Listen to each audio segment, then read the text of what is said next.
día de hoy vamos a revisar en la primera parte de la clase los componentes del diseño arquitectónico. Vamos a ver algún ejemplo y en la segunda parte de la clase vamos a revisar sus ejemplos. Esto lo van a ir revisando con Rodolfo.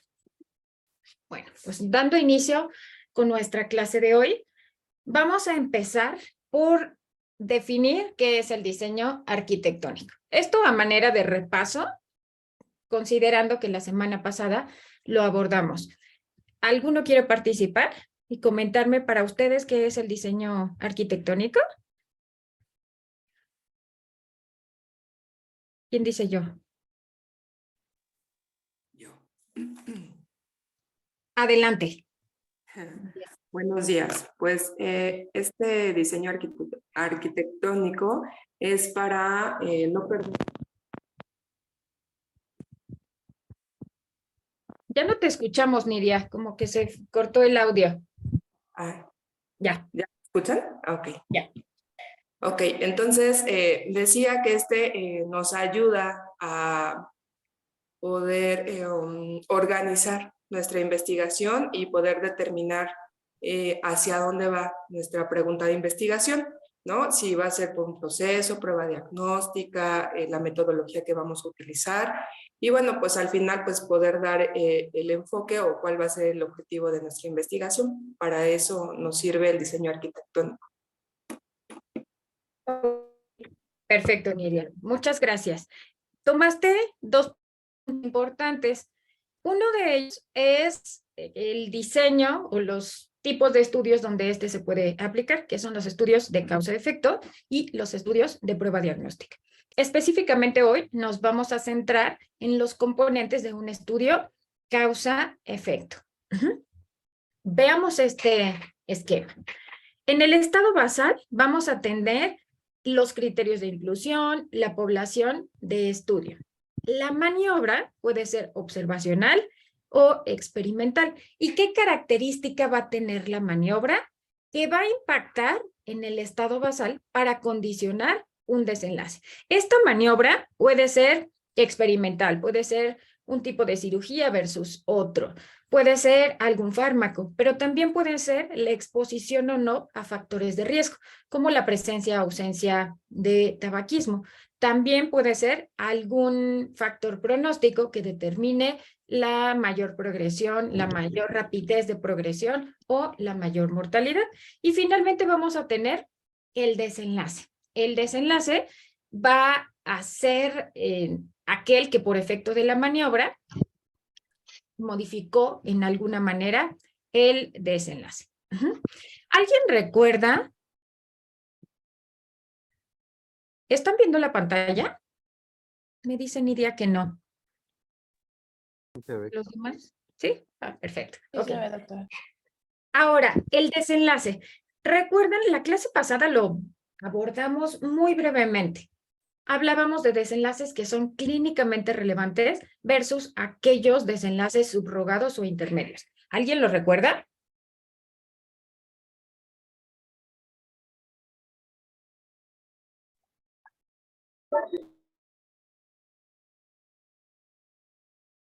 ¿No? ¿No se acuerdan?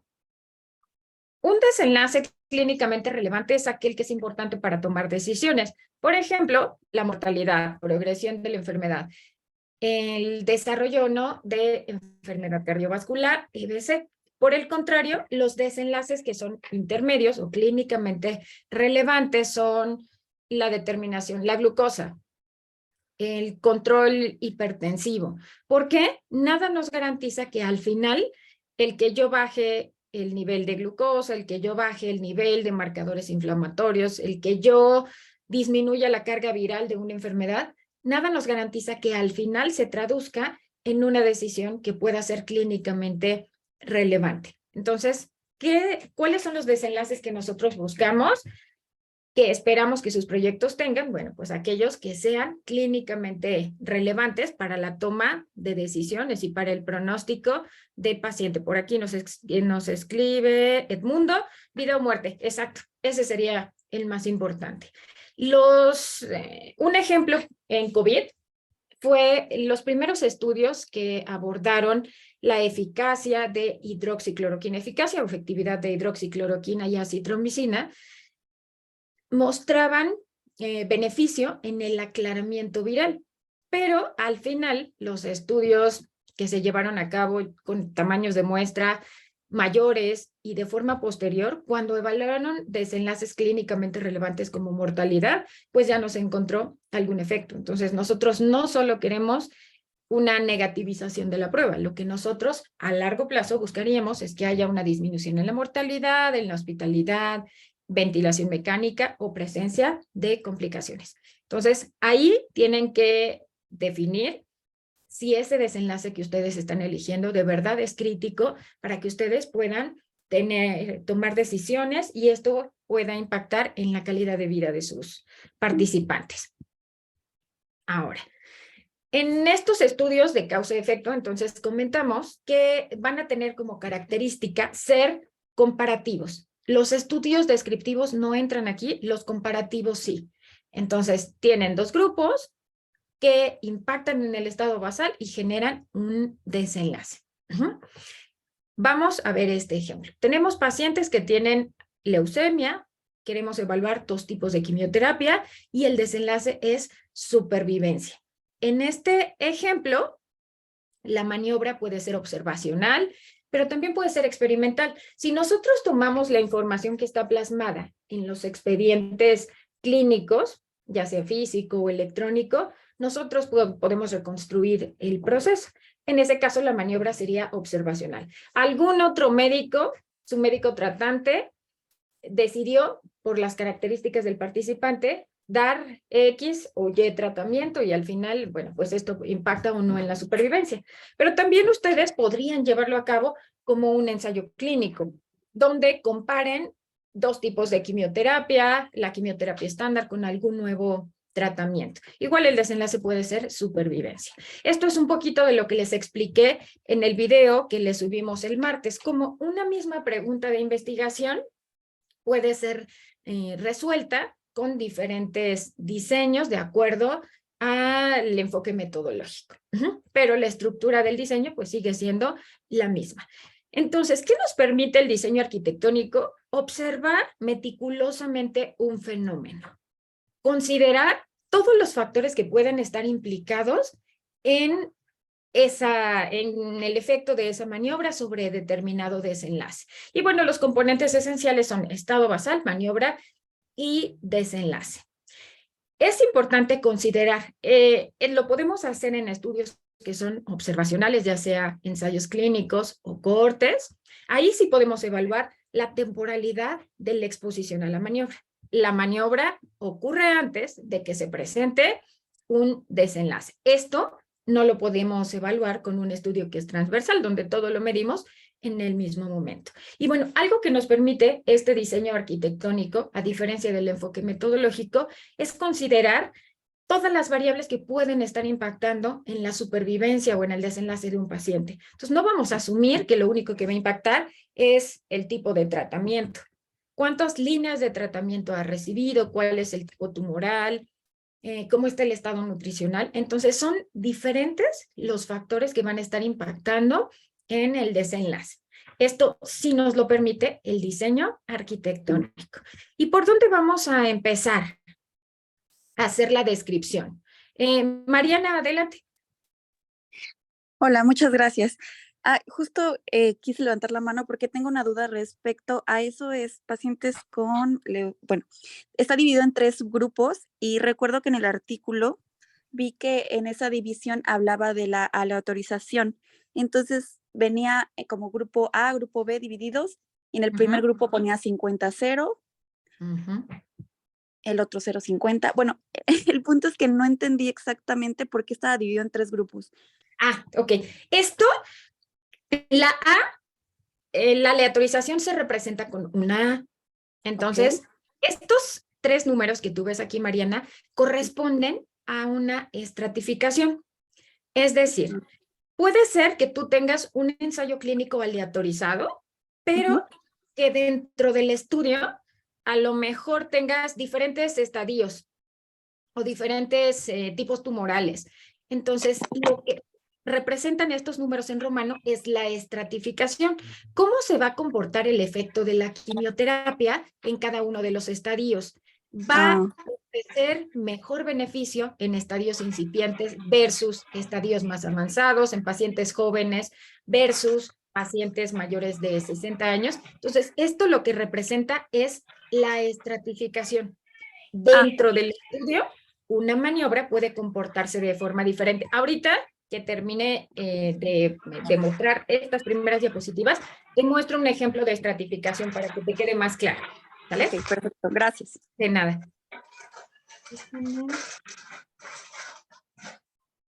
Perfecto. Bueno, pues vamos a continuar. Entonces, ahora que ustedes estén elaborando o retomando su diseño arquitectónico, es muy importante que consideren en el estado basal la demarcación diagnóstica. Esto ustedes lo conocen con otro nombre. Son los criterios diagnósticos, los criterios de selección de su población. Es importante que ustedes consideren si su población es susceptible o no de presentar el desenlace. Imaginen que yo quiero en este momento hacer un estudio de cohorte y que quiero evaluar a 5 años el desarrollo o no de enfermedad cardiovascular por efecto del tabaquismo. Entonces, inicio y yo les digo que mi población son adolescentes de 18 años. ¿Qué pasaría? Esa sería la mejor población para mostrar mi desenlace de enfermedad cardiovascular a 5 años. ¿Creen que voy a encontrar algo? No. Es una población que es muy joven. ¿Cuánto tiempo me va a llevar el desarrollo de enfermedad cardiovascular a partir de la exposición al tabaquismo? ¿Será suficiente 5 años? ¿Será una buena población elegir aquellos sujetos de 18 años que acaban de iniciar el consumo de tabaco? Déjenme ver en el chat. No. Ninguno está de acuerdo. ¿Qué pasaría si yo escojo esta población? ¿Cuántos casos podrán desarrollar? ¿Cuál será la incidencia de enfermedad cardiovascular si empezaron a los 18 y yo estoy diciendo que los voy a evaluar a 5 años? A los 23 años, ¿cuál será la incidencia de enfermedad cardiovascular en población aparentemente sana? Pues seguramente no voy a encontrar nada, no voy a encontrar diferencias, voy a encontrar muy poquitos casos. ¿Y cuál es el riesgo de que yo elija una población incorrecta? Que al final, pues esta maniobra, por supuesto que es un factor de riesgo, pero no en esta población y no en este tiempo. Entonces, por supuesto que no voy a encontrar nada y corro el riesgo de decir que no hay asociación cuando en realidad no la hay. Entonces, esto es la importancia de que ustedes elijan una buena población. En el mismo ejemplo que les puse en el video del martes, imaginen, esto sí me sucedió. La población que yo elegí era una población aparentemente sana. Tuve que cambiar el desenlace que de inicio era enfermedad renal crónica, porque a 7 años de seguimiento, una población sana solo por efecto de las proteínas no iba a desarrollar enfermedad renal crónica. Entonces tuve que cambiar mi desenlace y fue un desenlace intermedio, que al final, pues 5 mililitros de diferencia entre un sujeto que tiene 110 y 115, pues no va a impactar nada. Entonces ahí yo tuve un sesgo de ensamble inadecuado porque la población no era susceptible de presentar el desenlace. ¿Qué pude haber hecho? Bueno, pues pude haber hecho un análisis estratificado, incluir a población adulta con diferentes comorbilidades, con diabetes, hipertensión, y comparar los grupos y evaluar en este análisis estratificado que nos comentaba Mariana al inicio, cómo se comportan las proteínas, a qué población beneficia la menor ingesta de proteínas, a los sanos o a aquellos que ya tienen cierto grado de daño renal. Esto hubiera permitido que yo trabajara a lo mejor con un desenlace dicotómico y no con un desenlace intermedio como tasa de filtrado glomerular. Entonces, aquí es importante que ustedes consideren cuál es la prevalencia del desenlace que busco en esta población. ¿Es la mejor población? ¿De verdad voy a poder evaluar el desenlace? Considérenlo. ¿Vale? Okay. Ahora, vamos a otro ejemplo. Imaginen si yo quiero evaluar a sujetos que tienen diabetes de recién diagnóstico. Y aparte, no quiero cualquier cifra de glucosa. Aquellos que estén por abajo de 200, entre 126 y 200, que acaben de diagnosticarse. Y quiero evaluar si el control glucémico en estos pacientes es un factor de riesgo o no para pie diabético. ¿Creen que 5 años, 2 años de diagnóstico sean suficientes para que yo pueda evaluar el riesgo de esta población para desarrollar pie diabético? ¿Cuántos casos voy a encontrar? Van a ser muy poquitos casos. Veamos qué dicen en el chat, que no voy a encontrar diferencia. Por supuesto que no. Entonces, si yo quiero evaluar pie diabético, tengo que considerar la historia natural de la enfermedad. ¿Qué tanto, en cuánto tiempo el control glucémico o la maniobra que yo elija espero que impacte para el desarrollo?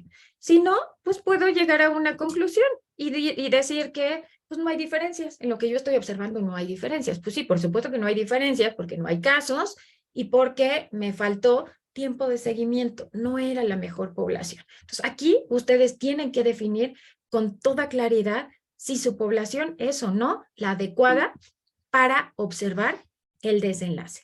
Algo que también es importante es que ustedes definan cuáles son los criterios diagnósticos de la enfermedad.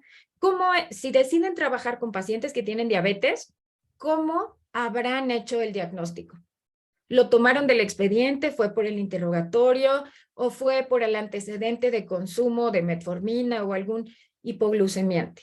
Entonces, aquí ustedes tienen que definir la enfermedad. Si quieren hacer un estudio de COVID, ¿cómo se diagnosticó la enfermedad? ¿Se diagnosticó solo por sintomatología, porque cumplieran la definición operacional por clínica?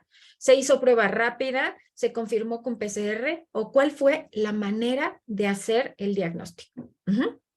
Idealmente, deberían hacer el diagnóstico de la enfermedad de estudio y de inclusión con el mejor procedimiento diagnóstico.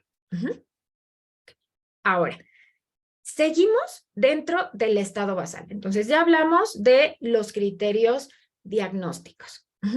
Después, tenemos que seleccionar cuál es esa población que me va a permitir evaluar el desenlace. ¿A quién le puedo dar la maniobra?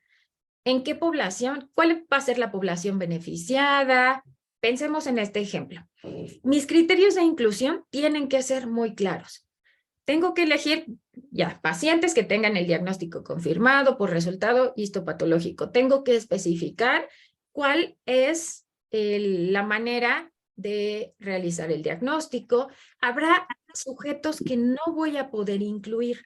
Si los sujetos ya han recibido, si a lo mejor yo quiero evaluar el efecto de algún tratamiento antibiótico o 2 tipos de antibiótico, si lo recibieron recientemente, pues no podrán ser incluidos. Si tienen alguna alergia o contraindicación para recibir el tratamiento, no podrán ser incluidos. Si el medicamento tiene un metabolismo hepático y renal y mi participante tiene creatinina y bilirrubina elevada o alguna hepatopatía, ese paciente no es candidato a entrar en mi estudio. Entonces, los criterios de exclusión absolutos o de no inclusión absolutos son aquellas contraindicaciones para recibir la maniobra.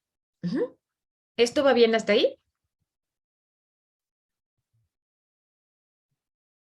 Sí. Sí. Perfecto. Sí, doctora. Entonces, le continuamos. Ahora, ¿qué es importante? Que ustedes consideren dentro del estado basal. Espérenme tantito. José Padilla, adelante. Buenos días, ¿me escuchan? Sí. Gracias. Haciendo hincapié en esto de selección de la muestra, hace mucha reflexión en lo que ya tenemos trabajado y lo digo particularmente en mi corte. Recordarán que yo quiero evaluar la efectividad de los diferentes medicamentos en artritis reumatoide. Y pues es cierto, no es lo mismo que un paciente tenga 10 o 20 años de diagnóstico de artritis reumatoide o que tenga anticuerpos o factores de mal pronóstico, ¿no? De artritis reumatoide, y que sea ese de una o de otra manera un factor que pueda desencadenar un sesgo, ¿no? Entonces, pues está abriendo mucho de la pauta para que la elección de la población sea con criterios más rigurosos, porque yo en un momento pensé, bueno, todos los que tienen artritis reumatoide, ¿no? Pero aquí hay que establecer bien el campo en estas situaciones basales en las cuales los medicamentos van a compararse y no tener algún sesgo. Acceso correcto. Exacto. Muchas gracias, José. Este comentario que haces es muy pertinente porque ya bien lo dijiste, hay poblaciones que no van a ser comparables. Entonces, para que nuestros resultados sean válidos, nuestro estudio tenga la menor cantidad de sesgos posibles, pues tenemos que definirlo con anterioridad. Entonces, este no es un ejercicio sencillo, esto siempre es perfectible, tenemos nosotros que considerarlo. Y evaluando en retrospectiva, cuando inició el COVID, bueno, pues planteamos un proyecto de investigación en el que queríamos evaluar si hidroxicloroquina, citromicina, placebo o solo hidroxicloroquina impactaban en la hospitalización. Pero la población que nosotros elegimos fue adultos de un primer nivel de atención, estaban muy sanos. Al final solo encontramos 2 hospitalizaciones, afortunadamente. Entonces, creo, y analizándolo en retrospectiva, pues tuvimos un sesgo de ensamble inadecuado. La población que elegimos tenía tan buen pronóstico que no hubo hospitalización. Pudimos evaluar otros desenlaces, pero no ese desenlace que pudo haber impactado. Entonces, ahí pues nuestros resultados ya no se podían extrapolar a población que tuviera un mayor riesgo, población atendida en el segundo nivel de atención. Entonces, esto, Pepe, es muy importante. Considérenlo siempre. Antes de seguir avanzando, regrésense a sus criterios de inclusión. Evalúen si de verdad esa es la mejor población. Si esos sujetos pueden ser en verdad comparables. Ahora, tienen que pensar que no pueden tener una población pura, ¿no? No podemos solo estudiar a pacientes con criterios de selección muy restringidos. Siempre van a tener la oportunidad de evaluar el resultado por estratificación. Entonces, aquí entra otra vez lo que nos comentaba Mariana. Entonces, pues a lo mejor habrá condiciones que no puedo meter, pero habrá otras que sí puedo evaluar, por ejemplo, distintos estratos nutricionales, diferentes tiempos de evolución, diferentes comorbilidades. Eso sí lo puedo hacer. Siempre voy a poder hacer un análisis estratificado y evaluar cuál de los grupos se beneficia. Esto para no ser, a veces somos tan meticulosos en los criterios de inclusión que al final se limita la validez externa. Es decir, tengo una población tan altamente seleccionada pues, que esos resultados no van a ser extrapolables. Entonces, tienen que elegir un punto medio donde no haya contraindicación para la maniobra, donde sus grupos puedan ser comparables y, bueno, siempre considerar que tienen esta herramienta estadística. Entonces, tienen que considerar que no solo va a impactar la maniobra, tienen que considerar, en este ejemplo de leucemia, no solo va a impactar en la supervivencia el tipo de quimioterapia, va a impactar la edad del participante, el tiempo de evolución, si clasificamos su estatus, bueno, si tiene un mejor estado general por Karnofsky, si está desnutrido, va a tener un riesgo diferente. Puede ser que haya diferentes comorbilidades y cada una de estas pueda impactar de forma diferente. Entonces, una vez que ustedes tienen su estado basal, definen su población, consideran qué características dentro del estado basal, dentro de la historia clínica, pueden impactar para que estos sujetos se beneficien de mejor o peor manera con el tratamiento del estudio. Ustedes, si tienen un ensayo clínico, pues ¿cómo limitamos el sesgo de susceptibilidad pronóstica? Yo aleatorizo. Entonces, aleatorizo y todos los sujetos tienen la misma probabilidad de recibir el tratamiento A o el tratamiento B. Pero, ¿qué pasa si es un estudio que no está aleatorizado? Que el médico puede decidir, de acuerdo a las condiciones del paciente, cuál tratamiento podría ser más útil para él. Y esto puede condicionar un sesgo de susceptibilidad pronóstica, porque a lo mejor en uno de los brazos del estudio están ubicados aquellos participantes que tienen mejor pronóstico. Entonces, ¿por qué responden? Pues no solo es por el efecto del medicamento, es porque tenían mejor estado nutricional, estaban más jóvenes, tenían menos comorbilidades. Entonces, siempre lo tienen que considerar. Si ustedes no lo toman en cuenta, van a tener un sesgo de susceptibilidad pronóstica.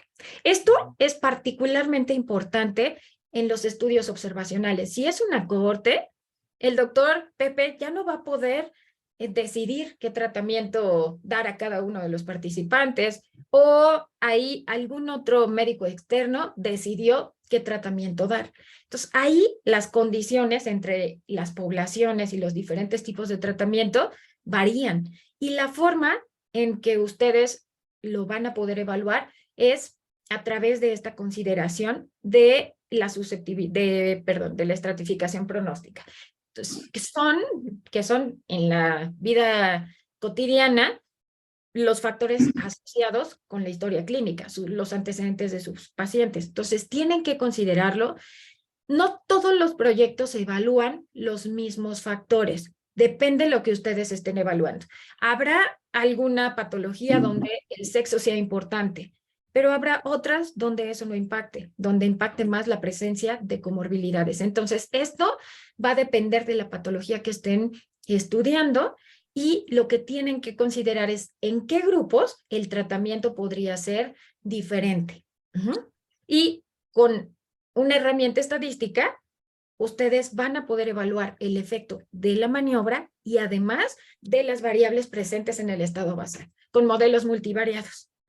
Entonces, esto va a disminuir la probabilidad de que ustedes tengan un sesgo de susceptibilidad pronóstica. Y bueno, si es un ensayo clínico, la aleatorización es la que disminuye esta probabilidad. Entonces, es importante que ustedes lo tengan en cuenta, porque si no lo evalúan desde el inicio y solo se dedican a evaluar qué tipo de quimioterapia tiene, pues al final no van a saber que si fue el tratamiento o alguna condición previa del participante. Entonces, todo esto tiene que ver con el estado basal y cómo quedaron distribuidos los diferentes factores pronósticos de acuerdo a la asignación de la maniobra. ¿Okay? Ahora, hay en este esquema aleatorización. Entonces, la aleatorización disminuye el sesgo de susceptibilidad pronóstica y lo que esperaríamos es que el 50% de la población sea hombre, el 50% mujer, y en los dos grupos se comporte de la misma manera. Que el índice de masa corporal sea igual entre los grupos y, bueno, en general, que todas las variables del estado basal o de la historia clínica sean iguales entre los grupos. Pero, ¿a qué se refiere la transestratificación? Bueno, ¿cómo se comporta la maniobra específicamente en aquellos con estadios más leves o con estadios más avanzados o con comorbilidades, sin comorbilidades? En el estudio de las proteínas y la enfermedad renal crónica, una parte en la que pude haber yo evaluado esta estratificación es considerar cómo se comportaba en los sanos y cómo se comportaba en los sujetos que tenían alguna comorbilidad o que tenían enfermedad renal crónica en etapas incipientes. Eso es la estratificación. Y ahorita se los muestro directo desde un artículo. Entonces, es importante que ustedes consideren, cuando están evaluando el efecto de una maniobra, ¿cuál fue la población? Hola, buenos días. ¿Me dejo la llave? Muy bien. Para salir nada más hay que picarle el ¿Podrías botoncito apagar de atrás. tu Es micrófono? una... Listo. Ya silenciamos aquí. Ok, entonces, tienen que considerar, cuando evalúen si una maniobra funciona o no, habría que considerar cuál es la población de la que se derivó ese estudio. En el proyecto que hicimos de COVID, si bien los criterios de inclusión eran pacientes de 18 a 76 años, la población predominante era joven. La media de edad fue de 39 años. Entonces, aún cuando se tengan ciertos criterios de inclusión, se tiene que analizar la población predominante. Entonces, muchas veces cuando ustedes analizan los resultados entre diferentes estudios, pues no muestran consistencia. ¿Y por qué? Porque a lo mejor en el estudio 1 predominó la población de 39 años, pero en el estudio 2 predominó población de 80 años o de 60 años. Entonces, esto es importante que ustedes lo analicen. Toda esta información ustedes la van a encontrar en el primer cuadro de resultados de cualquier artículo. Y esto les va a dar una pauta sobre cómo se comportó la enfermedad, cuál era la severidad. Muchas veces a esto le atribuimos que algún fármaco en el estudio original funciona, pero nuestra población no. ¿Y a qué se debe? Pues a lo mejor que en nuestro estudio estamos incluyendo población que estaba desnutrida o población que estaba en etapas más avanzadas. Entonces, esto es importante que lo consideren. Todo tiene que ver todavía con el estado basal. Y siempre en el artículo, acuérdense que lo van a encontrar en el primer cuadro de resultados. Adelante, Edmundo. Hola, doctora, buenos días. Buenos Disculpe, días. ahorita hablando de esta cuestión de lo de la demarcación diagnóstica, a veces se dificulta un poco diferenciar entre los criterios de exclusión, y de los de eliminación. ¿Cómo podríamos hacer esa diferencia más fácil? Ok, siempre les pongo un ejemplo, es muy bobo. Los criterios de inclusión no son lo opuesto de los criterios de exclusión. Imaginen que de pronto ustedes van a una fiesta, van a una boda en un salón. Los criterios de inclusión es ¿qué necesitan para que los dejen entrar? ¿Qué necesitarían para entrar a esta boda en un salón? Ser invitados. Ok, llevar su invitación, estar en la lista, seguir con el código de vestimenta. Regalo. Y la regalo. Ok. ¿Qué haría, ya que estén dentro, qué haría que los sacaran de la fiesta? Que se vean mejor que el cumpleañero. Ok, que de pronto vayas vestida exactamente igual que la novia o que las Que se damas. ponga borracho. Claro, que golpees a alguien. Mal comportamiento. Eso haría que te saquen de la fiesta. Eso podría suceder ya dentro de la fiesta, pero para que alguien te saque, necesitas de haber entrado. Entonces, esa sería la diferencia. Los criterios de inclusión son todas aquellas características que van a hacer que esa población sea la candidata a evaluar el desenlace. Criterios de eliminación. Una vez estando dentro, ¿qué puede hacer que yo te saque? Por ejemplo, que un paciente se tome el medicamento. Esto nos pasó en el estudio, ¿no? Una paciente con la ansiedad de recuperarse, pues dijo, se le hizo fácil tomar el doble de la dosis. Y en lugar de tener 10 días de tratamiento, ¿qué fue lo que hizo? Se lo tomó en 5. Y entonces, ¿eso es comparable o ya no es comparable? No. Ahí yo podría eliminarlos de mi análisis. Entonces, esto es importante. ¿Y quién definitivamente no va a poder entrar a mi estudio? Quien tenga alguna contraindicación para recibir la maniobra. Si yo quiero hacer un estudio experimental de ingesta de proteínas y yo voy a dar la dieta, si alguien es vegetariano y yo estoy considerando en mi dieta proteína de origen animal, bueno, pues esa población no va a ser susceptible. Entonces, no sé si respondí tu duda, Edmundo. Sí, doctora, muchas gracias. Perfecto. Bueno, pues continuamos. Ahora, esto es lo que yo les comentaba. Siempre en el primer cuadro de resultados, ustedes van a poder evaluar si hay o no sesgo de susceptibilidad pronóstica. Veamos este ejemplo. Estado basal son pacientes que tienen insuficiencia cardíaca.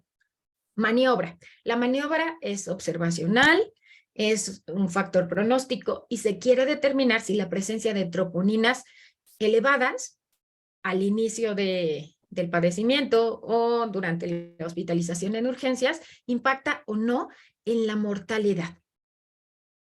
vamos a ver el cuadro. Siempre este cuadro me va a ayudar a evaluar si hay o no susceptibilidad pronóstica. El resultado fue este. Los pacientes con troponinas positivas e insuficiencia cardíaca al momento del estudio tenían mayor riesgo de mortalidad. Esto en comparación con aquellos que tenían troponina negativa a lo largo de todos los días de hospitalización. Pero, ¿será que solo impacte la troponina? Vean una de las variables que puede ser más importante. Si ustedes analizan, pues hay diferencias en los estados basales en prácticamente todas las variables, pero una que puede ser más importante es la fracción de eyección del ventrículo izquierdo. 35 versus 39. O si consideráramos la variable como dicotómica, el 40%, aquí sí clasificamos a la población en una enfermedad moderada o severa. ¿Qué sucede con los pacientes que tenían troponina positiva? ¿Solo era la troponina positiva? Tenían una enfermedad moderada o severa y menor fracción de eyección. ¿Esto qué es lo que hace? Pues que en el análisis, aquí, si dejamos el análisis así, nosotros no podríamos saber, ¿en verdad es la troponina o son algunas otras características que hacen que la troponina esté elevada? Aquí necesitaban hacer un análisis multivariado en el que consideraran, sí, está bien, el efecto de las troponinas es mi maniobra, es lo que voy a evaluar, pero también quiero considerar las principales variables de pronóstico. Entonces, aquí lo que ustedes esperarían es que su maniobra siga siendo significativa a pesar de que evalúen el efecto de la edad, de la severidad inicial, de la fracción de eyección. Eso es lo que ustedes esperan. Pero si no lo hacen, lo que van a tener es un sesgo de susceptibilidad pronóstica, porque aquí desde el inicio los grupos ya eran diferentes. Los que tenían troponina positiva tenían peor pronóstico, más severidad de la enfermedad. ¿Qué esperaríamos entonces? Si hubiera, este es un estudio observacional, pero si fuera un ensayo clínico aleatorizado, lo que esperarían es que los grupos aquí fueran igualitos. Igualitos para edad, para fracción de eyección, para índice de masa corporal, para sintomatología, y que los valores de P no reflejaran significancia, que fueran mayores a 0.05. Lo que esperaríamos entonces en un ensayo clínico es que los grupos sean iguales, que lo único en lo que varíen sea en la asignación de la maniobra. Pero en los observacionales, pues esto no ocurre y tienen que considerar qué pasaba al inicio del estudio con esta población. No sé si les quedó claro hasta aquí el sesgo de susceptibilidad pronóstica.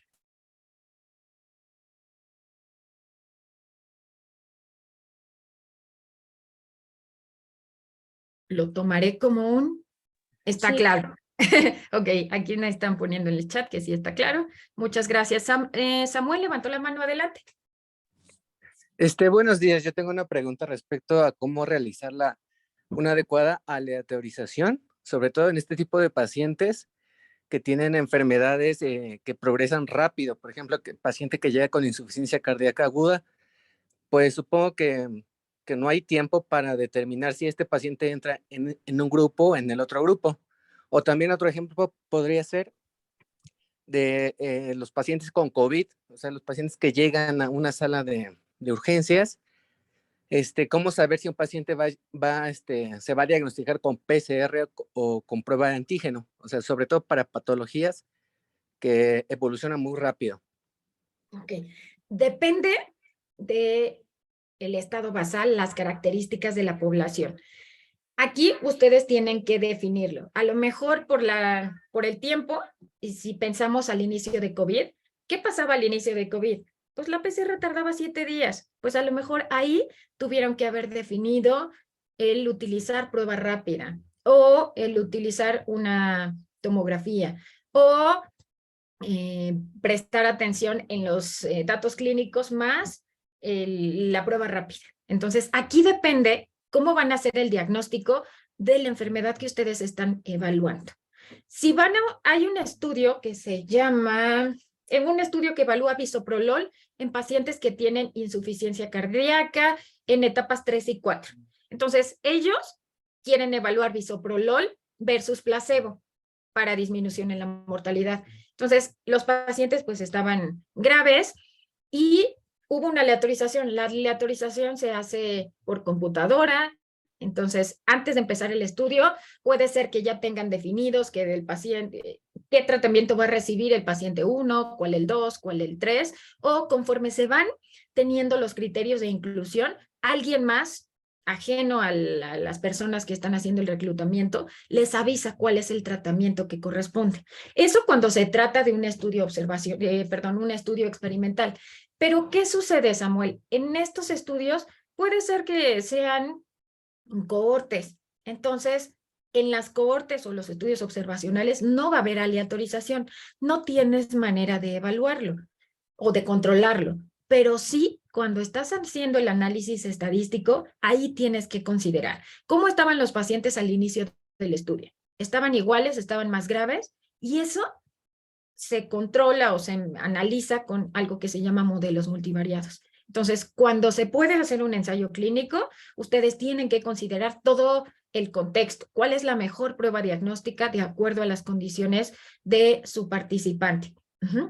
Y pensar siempre en la factibilidad. Si de pronto la única prueba disponible para hacer el diagnóstico es PCR, bueno, pues ¿qué van a hacer? ¿Se van a esperar? ¿Vale la pena esperarse? ¿O van a retrasar el diagnóstico o el tratamiento? Más bien el tratamiento hasta que confirmen el diagnóstico. Entonces, depende de la patología. Si por la patología no es posible hacer un estudio experimental, se vale que ustedes hagan un estudio observacional, pero al final, pues que controlen todas estas características que son propias de un ensayo clínico. Eso es lo que yo les diría. Si no es posible hacerlo con un experimental por tiempos, por recursos, piensen en hacerlo observacional, solo tomen en cuenta las limitaciones y traten de hacer algo por evitar estos sesgos. Esa sería mi recomendación, Samuel. Gracias. De nada. Perfecto. Ahora, vamos a los siguientes sesgos. El siguiente sesgo tiene que ver con ejecución. Se llama ejecución, tiene que ver con la maniobra. Tienen ustedes que considerar que el esquema de tratamiento sea el adecuado en ambos grupos de estudio, que la dosis sea la óptima, que la aplicación sea la correcta. No es lo mismo que ustedes den un tratamiento genérico a un grupo y el original a otro participante. O que al inicio del estudio hayan iniciado con el original y después hayan tenido que cambiar al estudio genérico. Entonces, en un ensayo clínico, pues hay un montón de maniobras concomitantes. Entonces, aquí no es solo la quimioterapia. ¿Se apegó o no se apegó al tratamiento? ¿Se administró con la misma calidad a cada uno de los grupos o no? ¿Qué pasaría si uno de estos grupos recibe como tratamiento adicional algún suplemento alimenticio y el otro no? ¿Tendría beneficio? ¿Modificaría en algo el riesgo del desenlace? ¿Creen ustedes que puede impactar? Sí. Por supuesto. Entonces, este paciente que está en quimioterapia, bueno, pues además tengo que evaluar qué tratamientos concomitantes se dieron. Si durante esta aplicación de los ciclos de quimioterapia tuvieron infección, tuvieron sangrado, tuvieron alguna complicación, si los tuve que transfundir, si les tuve que poner no solo paquetes globulares, plaquetas. Si además de esto di algún tratamiento concomitante, alguna maniobra, podría influir. Entonces ya no sería el que estos participantes tengan mejor supervivencia solo por efecto de la maniobra, sino por lo que di. Creo que el ejemplo, cuando yo estaba en el propedéutico hace ya algunos años, cuando estaba ahí como ustedes, la manera más fácil para mí de entenderlo fue pensar en una cirugía. Entonces, imaginemos que tienen pacientes con un cuadro sugestivo de apendicitis y quieren evaluar la maniobra 1, que es laparoscópica, versus tratamiento o una cirugía abierta.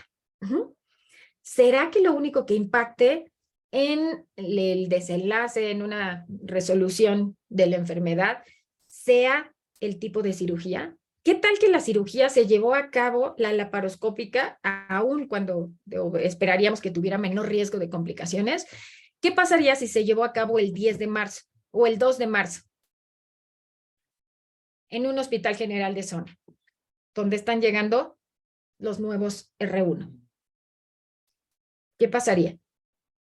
Eso sería comparativo de una cirugía abierta que fue realizada por el cirujano que ya tiene 20 años de experiencia. Por supuesto que va a depender de quién hizo la cirugía, cuál era su habilidad.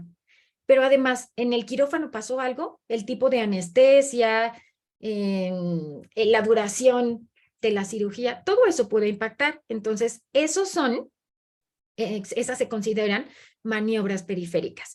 Nidia comenta el estado nutricional antes de la cirugía. Nidia tiene que ver con el estado basal, entonces eso tendría que ver con algún sesgo de susceptibilidad pronóstica. Aquí son propios de la maniobra. Una administración de fármacos o de condiciones concomitantes. Podría ser, otro ejemplo, yo quiero evaluar 2 tipos de dieta para pérdida de peso. ¿Será que solo impacte la dieta? ¿Qué tal que en un grupo hacían más actividad física que en otro? Eso, por supuesto que podría impactar. ¿Qué tal si el grupo que estaba recibiendo la dieta de interés recibió además fentermina o algún otro medicamento para bajar de peso? Entonces, es todo lo que ocurre alrededor de la maniobra. A eso se denominan maniobras periféricas. Y se tienen que considerar, porque si ustedes no lo consideran, ¿cómo saben de verdad que fue el tratamiento? ¿Qué tratamientos concomitantes se dieron? A veces hay eventos adversos y para tratar los eventos adversos damos algún otro fármaco. Y al final puede ser que nosotros estemos evaluando el efecto de la aspirina que dimos para tratar la cefalea y ya no el efecto de la quimioterapia o no solo el efecto de la quimioterapia. Entonces aquí tienen que considerar que se da de forma conjunta con la maniobra.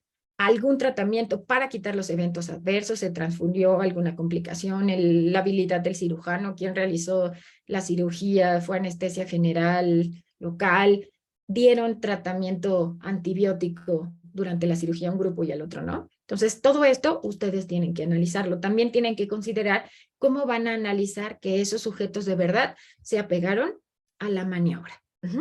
Si fuera un ensayo clínico, la manera que tengo para disminuir este sesgo de ejecución es con el cegamiento o enmascaramiento. Si el investigador y el paciente no saben qué tratamiento está recibiendo, pues entonces es más probable que no demos maniobras adicionales o que no estemos detectando más cosas.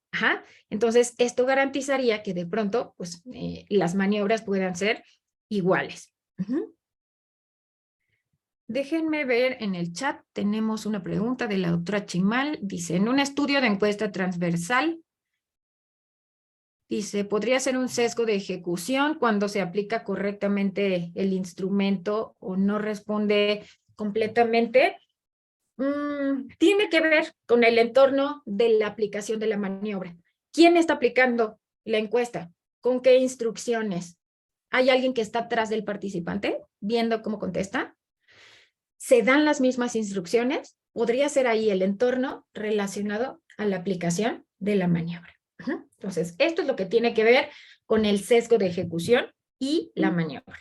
Ahora, vamos a evaluar al final. Pablo dice, ¿las maniobras periféricas aplican para las pruebas diagnósticas? No, esto es específico para estudios de causa y efecto.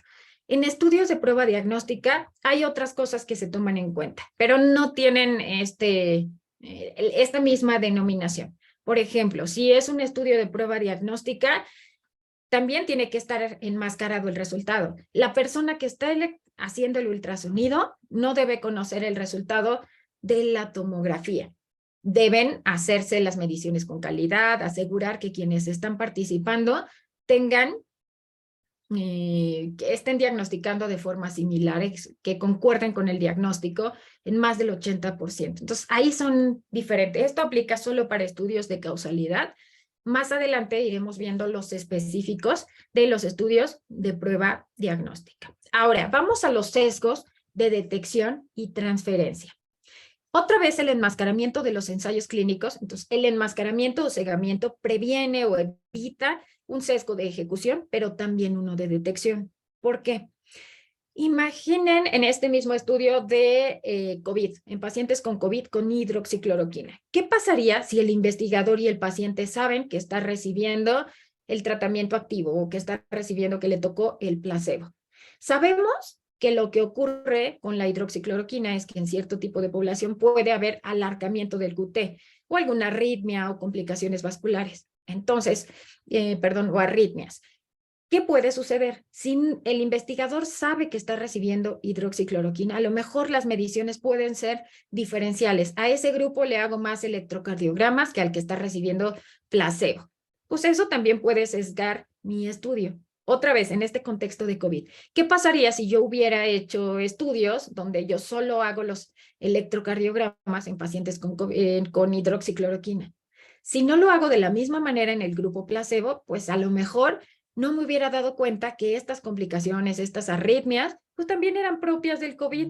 Entonces, aquí estas comparaciones y estos diagnósticos tienen que ser comparables. Si no hay manera de enmascarar la maniobra, lo que ustedes tienen que buscar es que las mediciones y todos los procedimientos sean iguales en ambos grupos. El que está recibiendo el tratamiento 1 y el que está recibiendo el tratamiento 2. Ahora, también puede haber un sesgo de detección si yo utilizo diferentes maneras de evaluar el desenlace. Por ejemplo, ¿sería lo mismo evaluar control glucémico con hemoglobina glucosilada que considerarla de manera indistinta por glucosa en ayuno, por glucosa capilar o una curva de tolerancia?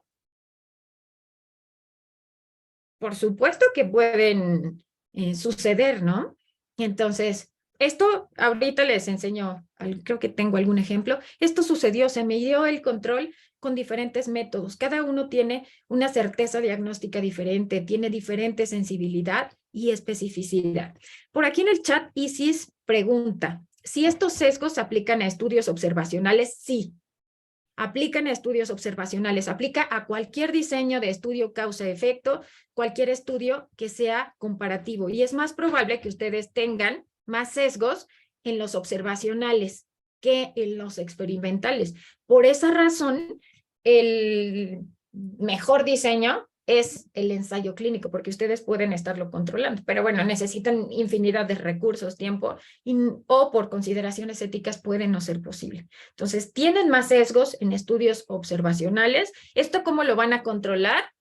Ya que no lo pueden prevenir, lo pueden, cuando estén haciendo el análisis de resultados, consideran estas variables, estas condiciones que pueden dar un sesgo de ejecución, de detección, de susceptibilidad pronóstica, y lo consideran en el análisis estadístico multivariado. ¿Ok? Ahora, vamos a pasar al el sesgo de transferencia. ¿Qué le entendieron al sesgo de transferencia? ¿A qué se refiere? Estamos aquí trabajando ya en el desenlace.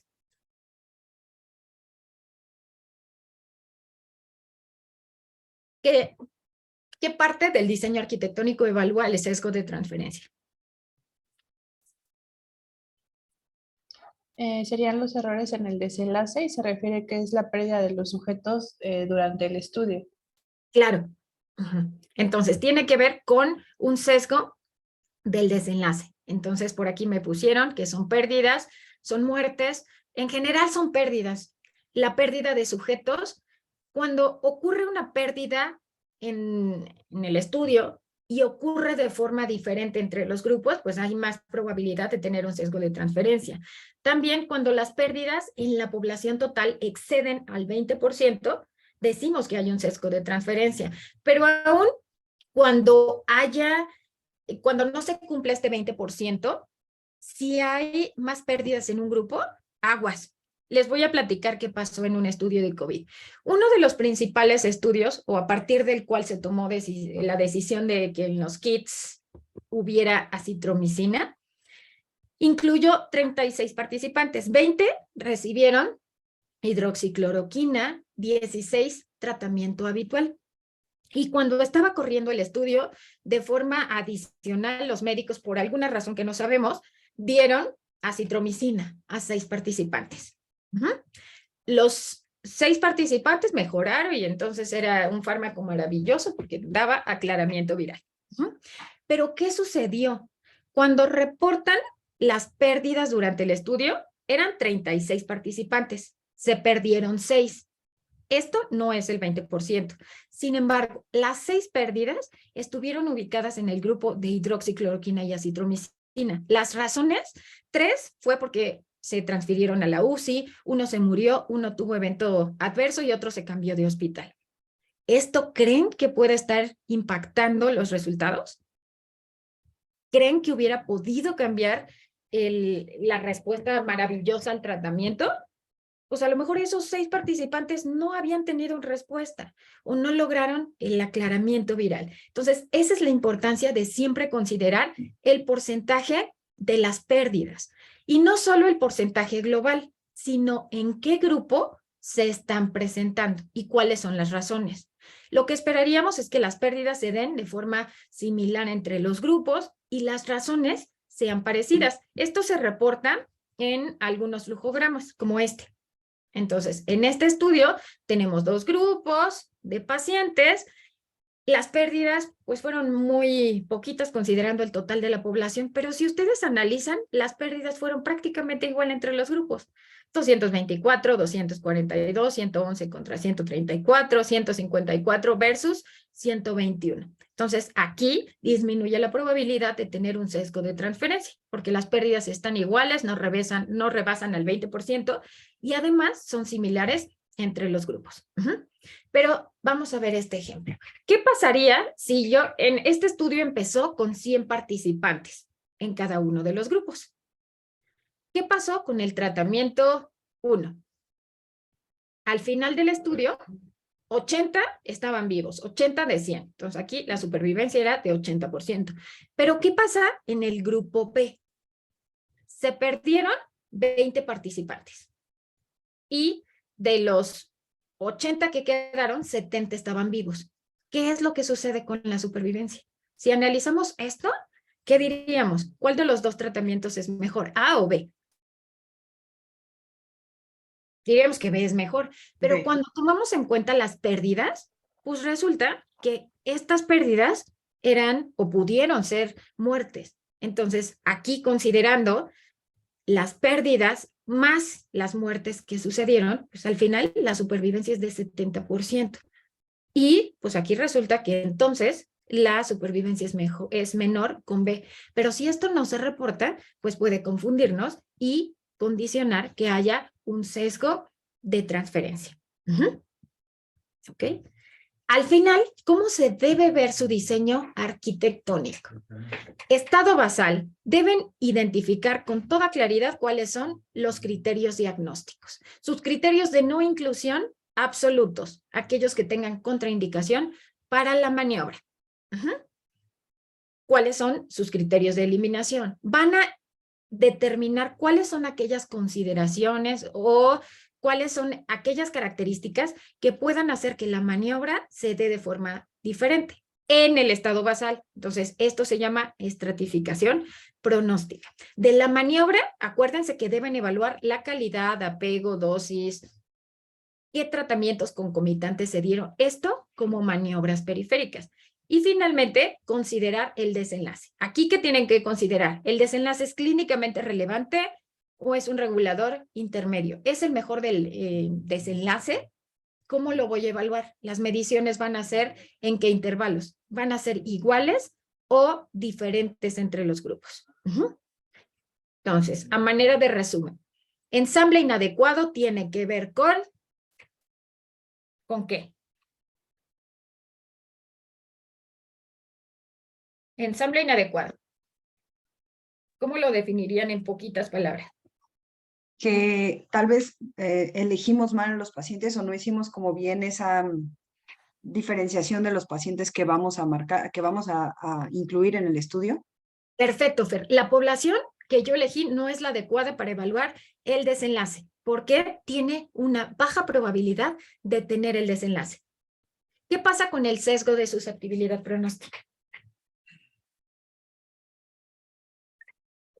Déjenme ver si Pues yo ahí tengo. sería que los factores, o sea, que no estamos considerando factores como edad o factores que pueden influir en el resultado y que no los estemos considerando. Claro, los pacientes que estaban en el brazo de tratamiento A versus el B tenían un pronóstico diferente. Alguno tenía un beneficio por mejor pronóstico al iniciar el estudio.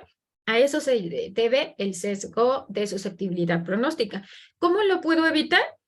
Uno, en ensayos clínicos con la aleatorización. Si no se puede en estudios observacionales, lo que hago es comparar las características basales de acuerdo a la maniobra. Si hay diferencias, bueno, lo tomo en cuenta en el diseño estadístico. Déjenme ver, levantaron la mano Samuel primero y después Anabel.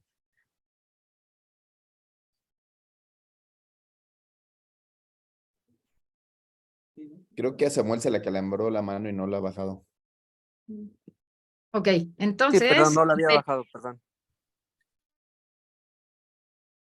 Anabel, Yo. adelante. Sí, buenos días. Hola, bueno, me queda claro lo de hacer la estratificación de los pacientes, pero mencionó el concepto transestratificación, la cual no me queda claro. Ok, déjenme enseñarles un ejemplo. Espérenme. Denme un minuto.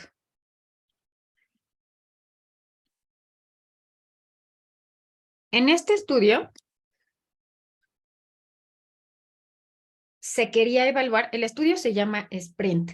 Toma en cuenta si el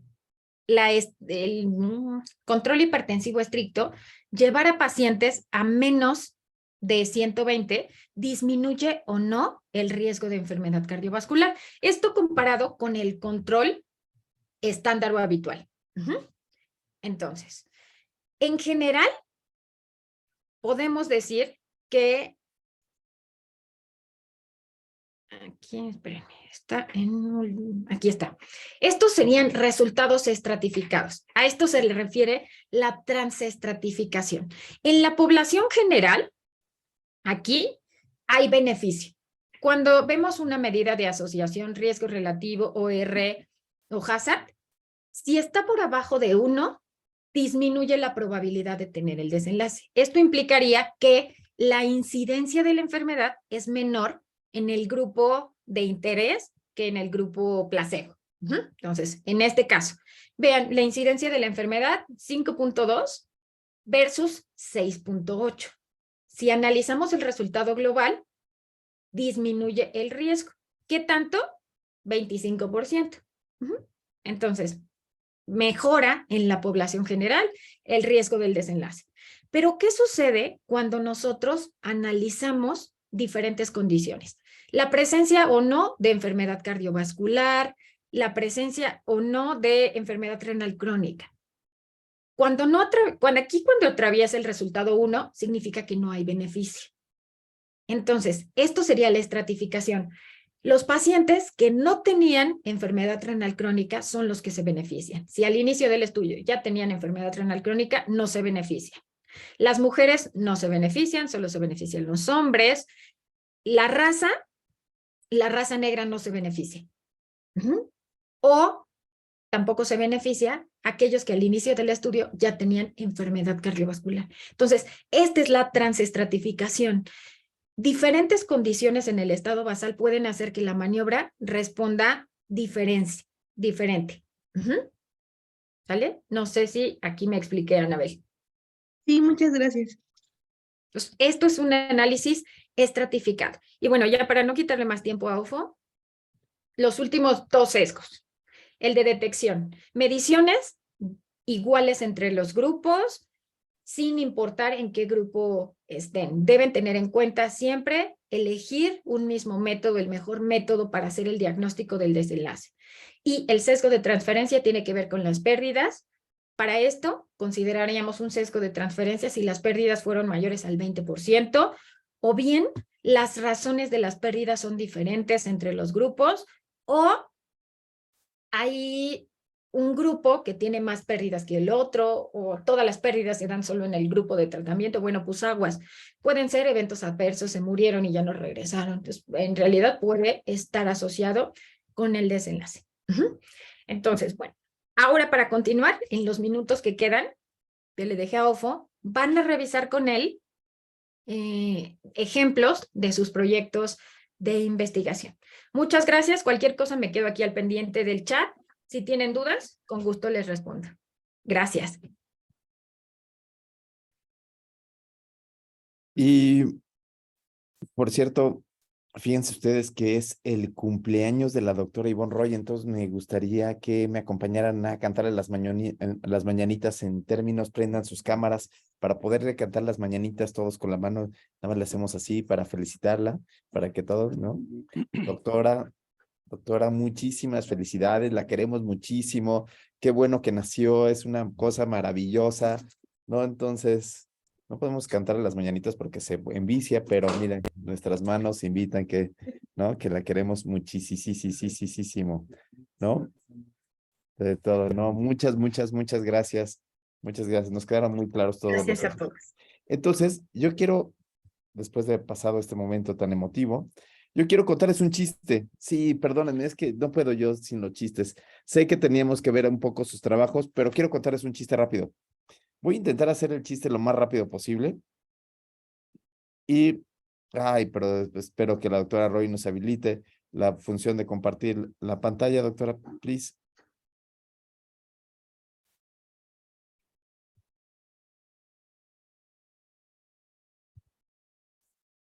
Muchísimas gracias, ahora sí. Muy bien, y entonces rápidamente les voy a presentar este estudio que ven aquí en pantalla. ¿Lo alcanzan a ver, Andrei? ¿Se alcanza a ver el estudio? Es visible, sí. Es visible, ok. Muy bien, y entonces, entonces vamos a intentar, a partir de la lectura de yo lo voy a leer en español, que es el screening o el tamizaje con mastografía para el cáncer de mama. Ya sé que lo han platicado muchas veces, Anabelita Ávila, pero queremos ver todo lo que nos dijo la doctora Ivonne Roy sobre el estado basal, maniobra de desenlace. ¿Cuál sería el estado basal? ¿Cuál sería el estado basal de este estudio? Los pacientes que ya tienen el diagnóstico de cáncer de mama. Mujeres que ya tienen diagnóstico de cáncer, dice Anabel Ávila. Y entonces, si yo No, son fueran mujeres las mujeres que tienen ya cáncer, ¿para qué les hago la pesquisa si ya sé que tienen? Anabelita. Son mujeres sanas. Mujeres sanas.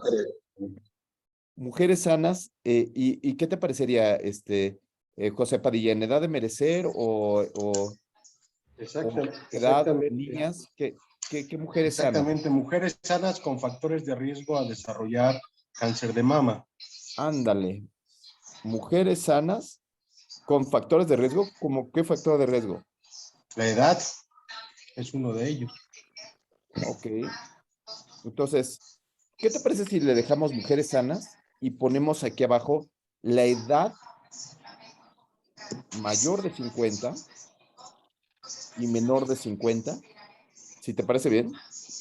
Como esto que nos decía la doctora Ivonne Roy de sesgo de susceptibilidad pronóstica. ¿Te gusta? Sí. Sí. Entonces, ¿qué otra cosa tendríamos que buscarle? ¿Cuál sería la maniobra, por ejemplo? ¿Cuál sería la maniobra? La mastografía. Ok, la maniobra sería la mastografía, muy bien. Entonces yo le digo a la señora, buenos días señora, yo le estoy tomando la mastografía porque la mastografía va a detectar lesiones muy pequeñas que pueden ser cancerígenas, ¿no? Y que no son palpables. ¿Mande? Y que no son palpables, son lesiones chiquititas que no son palpables. ¿Y cuál sería mi desenlace? Cáncer. el detectar cáncer. El diagnóstico. El diagnóstico de cáncer, ¿sí? No. O sea, Detección oportuna. Buenos días, buenos Así días, es. señora. Le voy a hacer una Detección mastografía oportuna de porque cáncer. no me interesa su vida. A mí lo que me interesa, lo que me viene interesando es hacer el diagnóstico de cáncer. ¿Así le dirían a sus pacientes? Lili, Gordillo. No. ¿No? ¿Qué le dirían? O sea, ¿lo hago para la detección oportuna? Es la capacidad que tiene para detectar en una etapa inicial la enfermedad, ¿no? Ok, entonces, ¿quién dijo eso? José Padilla. Doctor José Padilla, entonces el doctor José Padilla dice, buenos días señora, yo le voy a hacer una mastografía. ¿Para qué me dijiste? Para detectar en su caso una enfermedad en etapa temprana, ¿no? Para detección oportuna, ¿no? Señora, yo lo que quiero es detectarla para detección oportuna. ¿Qué fue lo de que dijo la doctora Yvonne Roy sobre los desenlaces intermedios? Sería importante entonces que sea para disminuir la mortalidad por cáncer. Yo creo que nosotros lo hacemos porque la detección oportuna quizás nos lleve a la disminución de muerte y que la muerte sea este desenlace que estamos buscando, ¿cierto? ¿Sí? Sí, aquí supondrían, aquí en el aula hay quien supondría eso. ¿Alguien está de acuerdo que les hacen las mastografías a las señoras para esto? ¿O a las señoritas también?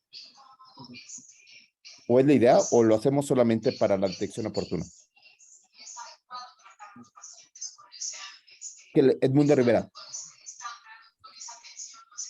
No, doctor, bueno, en teoría, sí, en teoría es para detectar hallazgos por imagen que sean sugestivos de cáncer, pero no del diagnóstico. Ok, entonces tú dices que yo se lo hago no para hacer diagnóstico ni para que no se muera, sino ¿para qué? Para determinar si tiene hallazgos sugestivos de cáncer. En este caso, pues se utiliza el BIRAT. Ajá, ok.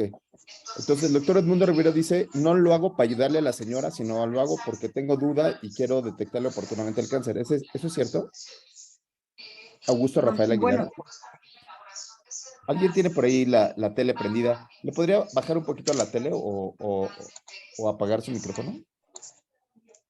Ivoncita, ya lo tienes ahí, gracias. Entonces, ¿alguien lo hace para ayudarle a los pacientes a que no se mueran? Mayra, ¿tú para qué lo haces? ¿Tienes una duda y dices, quiero detectarlo? Mayrita. No, en base al BIRATS yo puedo tomar una decisión diagnóstica.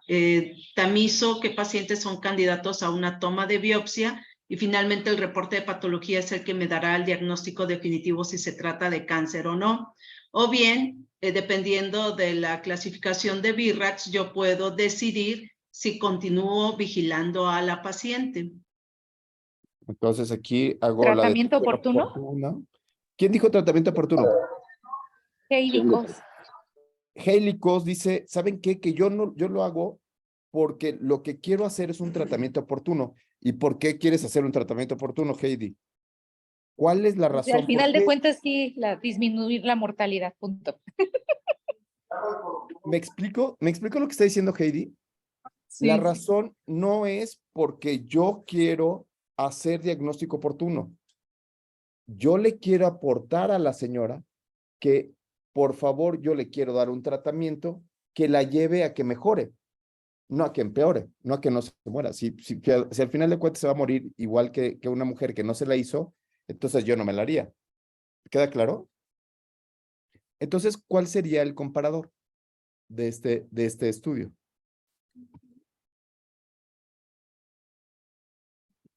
Tendría que ser un estándar de oro, en este caso la biopsia.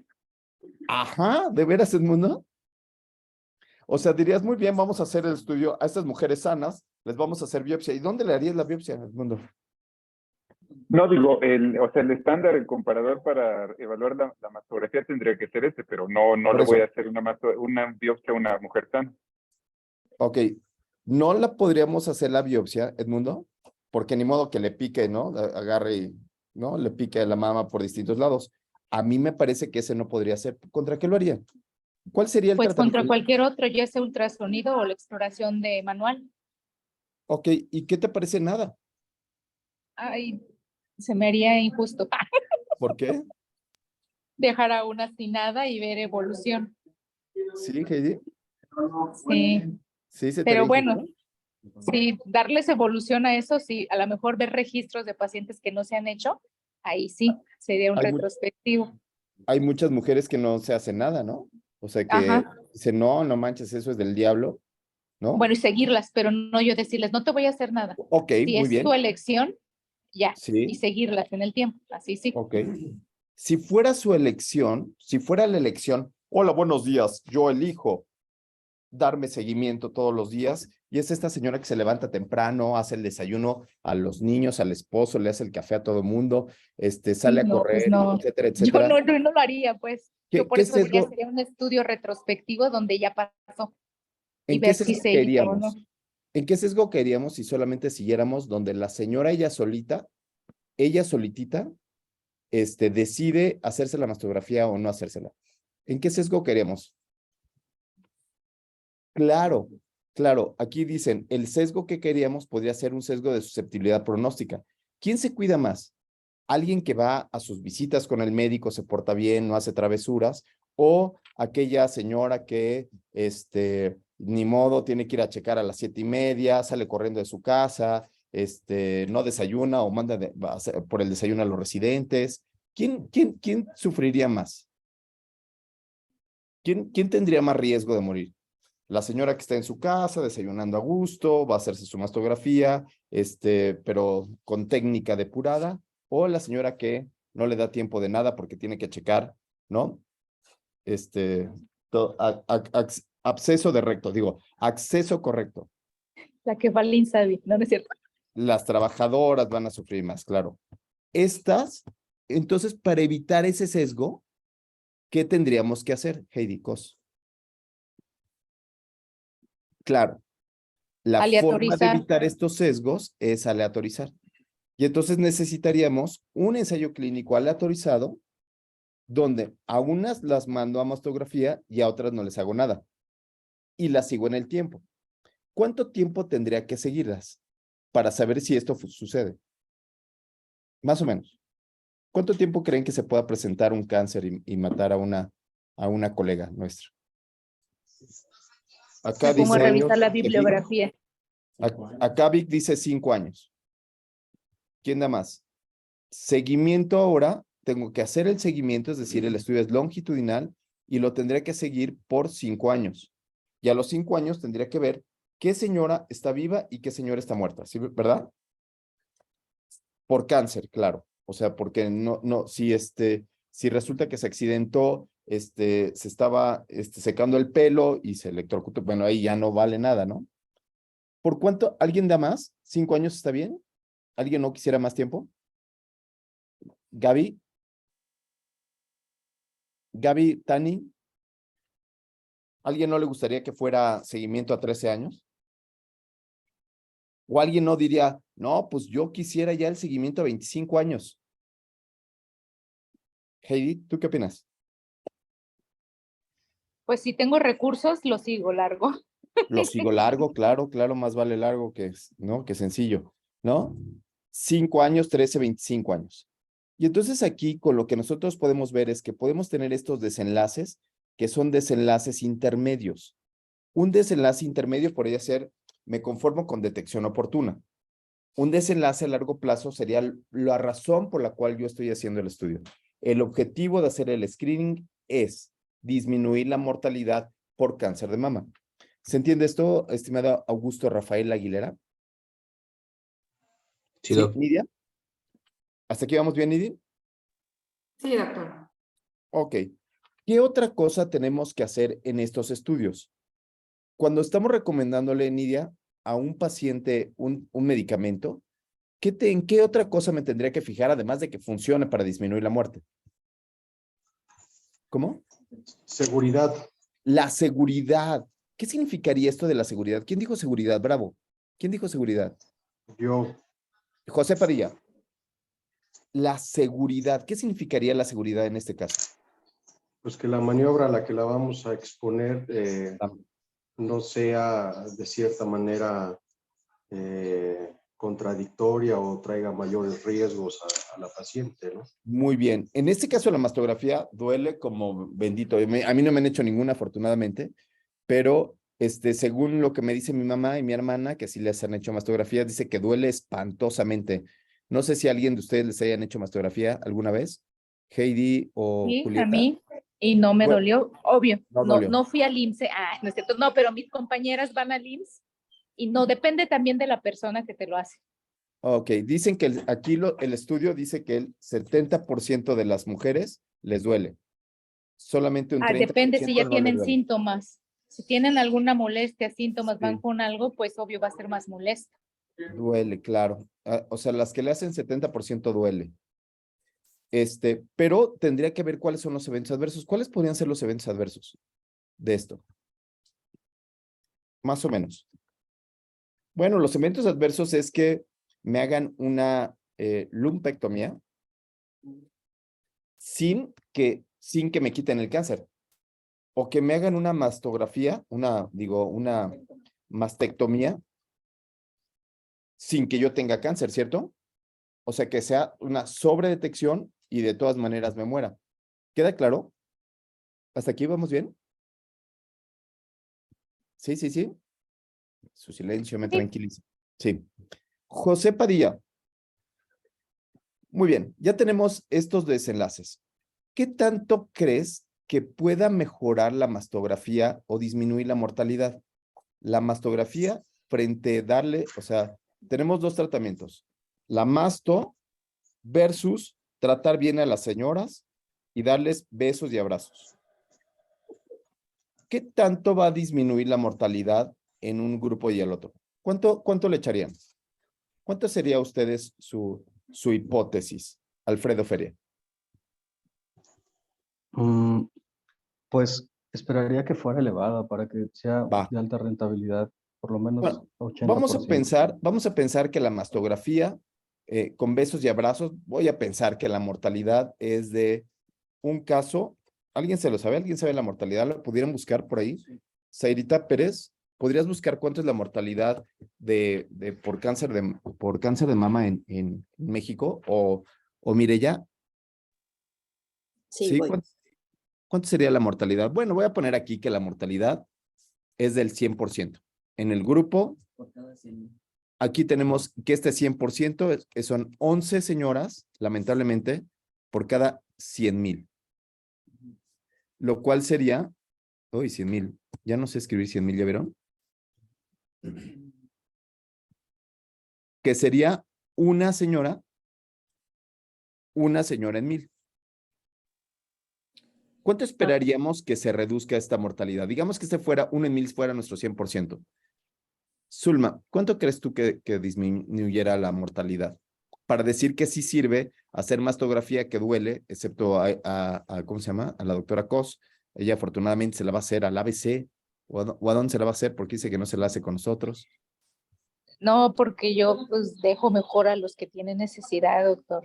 Yo Ella gracias la a Dios deja, puedo. ella. Y aparte luego no tengo tiempo. Ya, bendito sea Dios. Sí, gracias a Dios.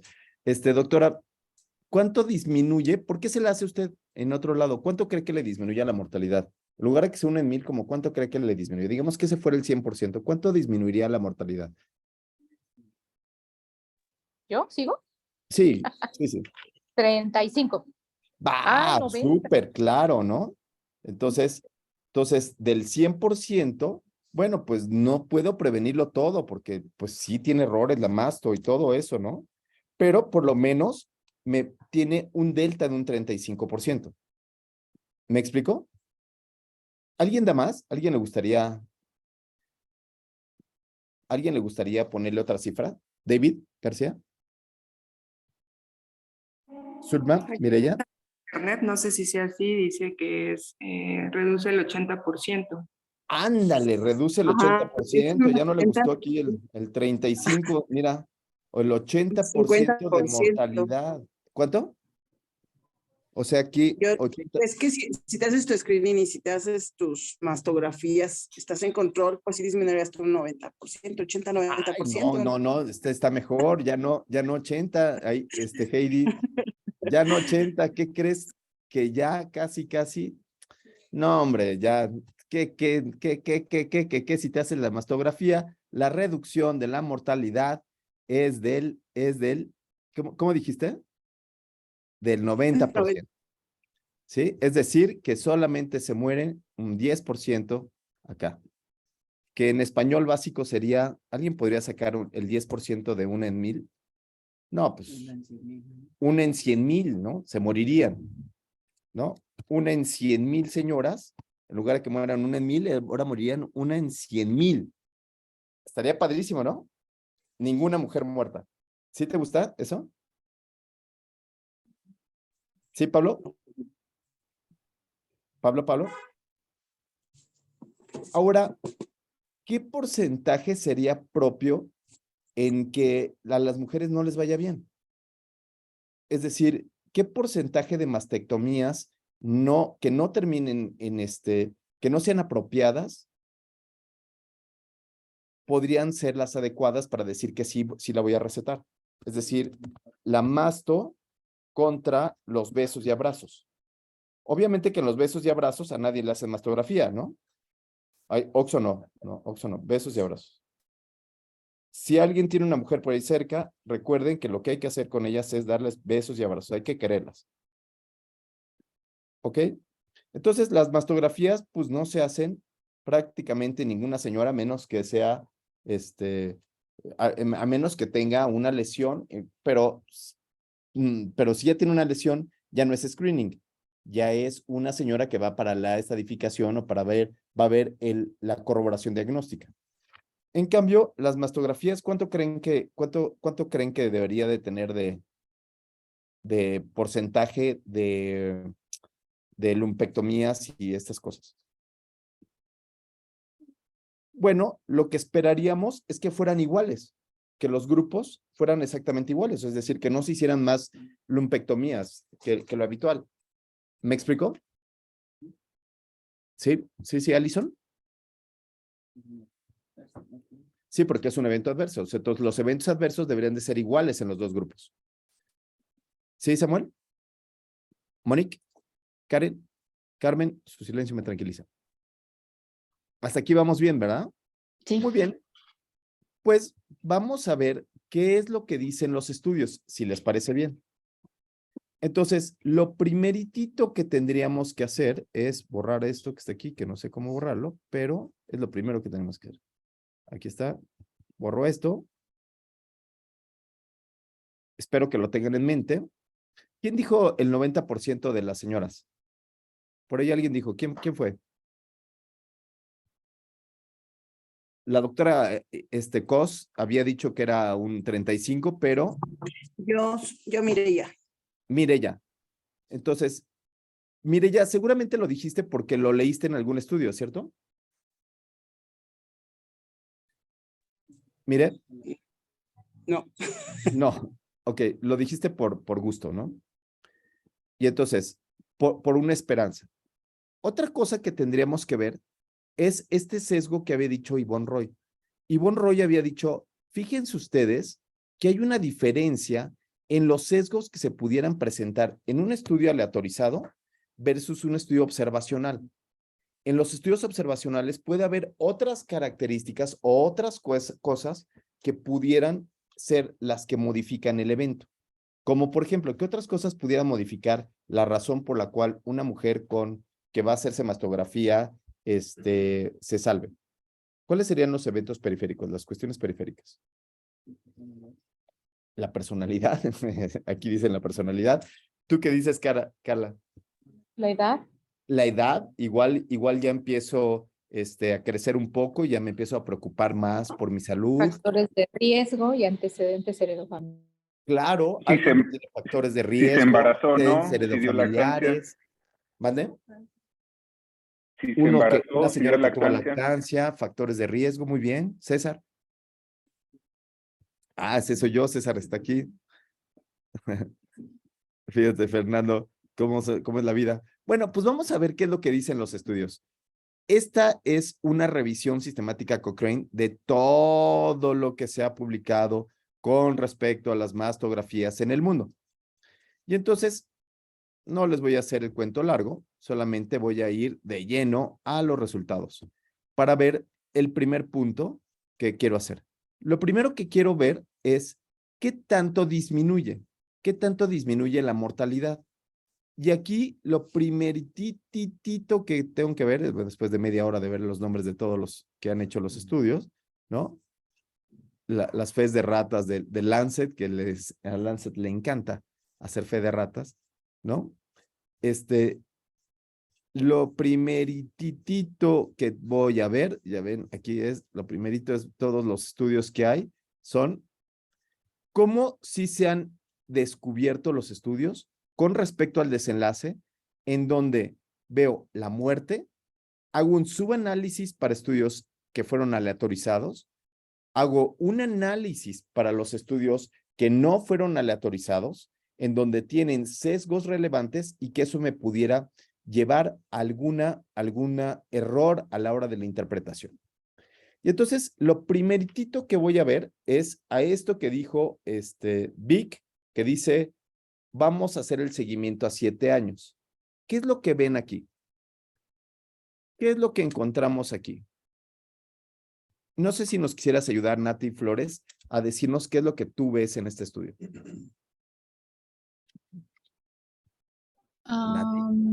Hola. Sí, venga. Bueno, aquí reportan Vamos los por dos partes. grupos. Vamos por partes. ¿Qué es lo que están aquí? ¿Qué es lo que dicen esto de aquí? Pues sería los estudios, ¿no? ¿Cuántos estudios se han hecho? Um, A ensayo clínico aleatorizado, a 2 grupos, a 1 screening versus besos y abrazos. Aquí pusieron 4. 4 estudios hay. Entonces, si hay estudios, si hay ensayos clínicos aleatorizados en donde se ha buscado si darle cariño a las señoras, si tratar bien a nuestra paciente es mejor que apachurrarle la boobie, la chichi en agua, ¿sí? Ok, muy bien, hay 4 estudios. Gracias. Víctor Jiménez, ¿cuántos pacientes se han estudiado? Víctor Jiménez.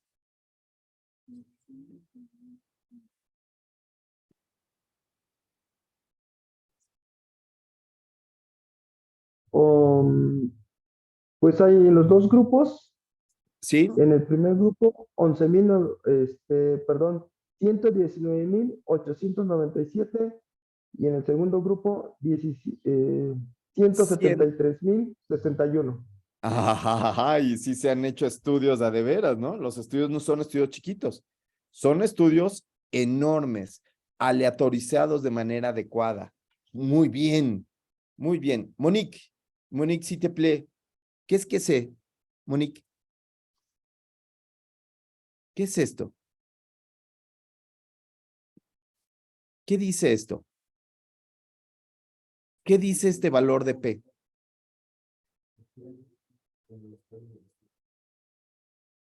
Edmundo Rivera, por favor.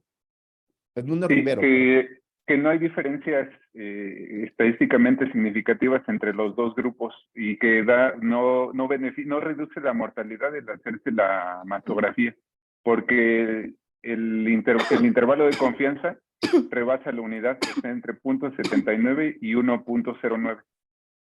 Tómala, Barbón. Entonces, esto que nosotros platicábamos, que hacerse la mastografía disminuía un 90% de la mortalidad, parece que no es tanto, ¿no? No parece que sea algo que podamos sustentar, ¿cierto? Sí, Aida Cos. Heidi Cos. Sí, por eso yo dije que menos de 90. 35, tú dijiste 35, no disminuye nada. A 7 años. Ahora fíjense muy bien, ¿qué sucede cuando yo tengo ese sesgo que platicaba la doctora Ivonne Roy? La doctora Ivonne Roy platicaba que si las mujeres solitas van a detectarse, entonces, es decir, hay algunas que se preocupan más, van al ABC, como Heidi Cos, no son muy fifís, versus nosotros acá en el IMSS, nosotros los pobres acá en el IMSS, ¿no? ¿Qué sucede? Ahora sí, ¿qué pasa? Aquí qué pasa, estimado Víctor Jiménez. ¿Qué sucedió ahora?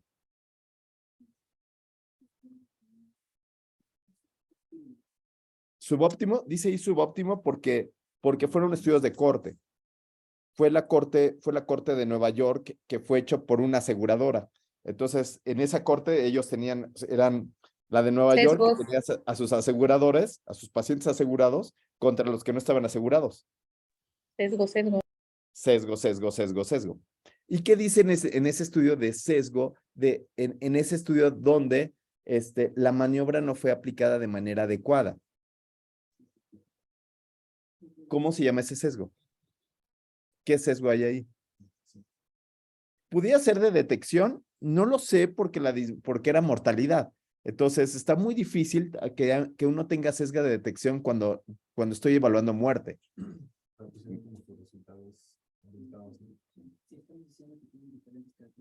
Tienes que hablar más fuerte. ¿Podría ser de susceptibilidad?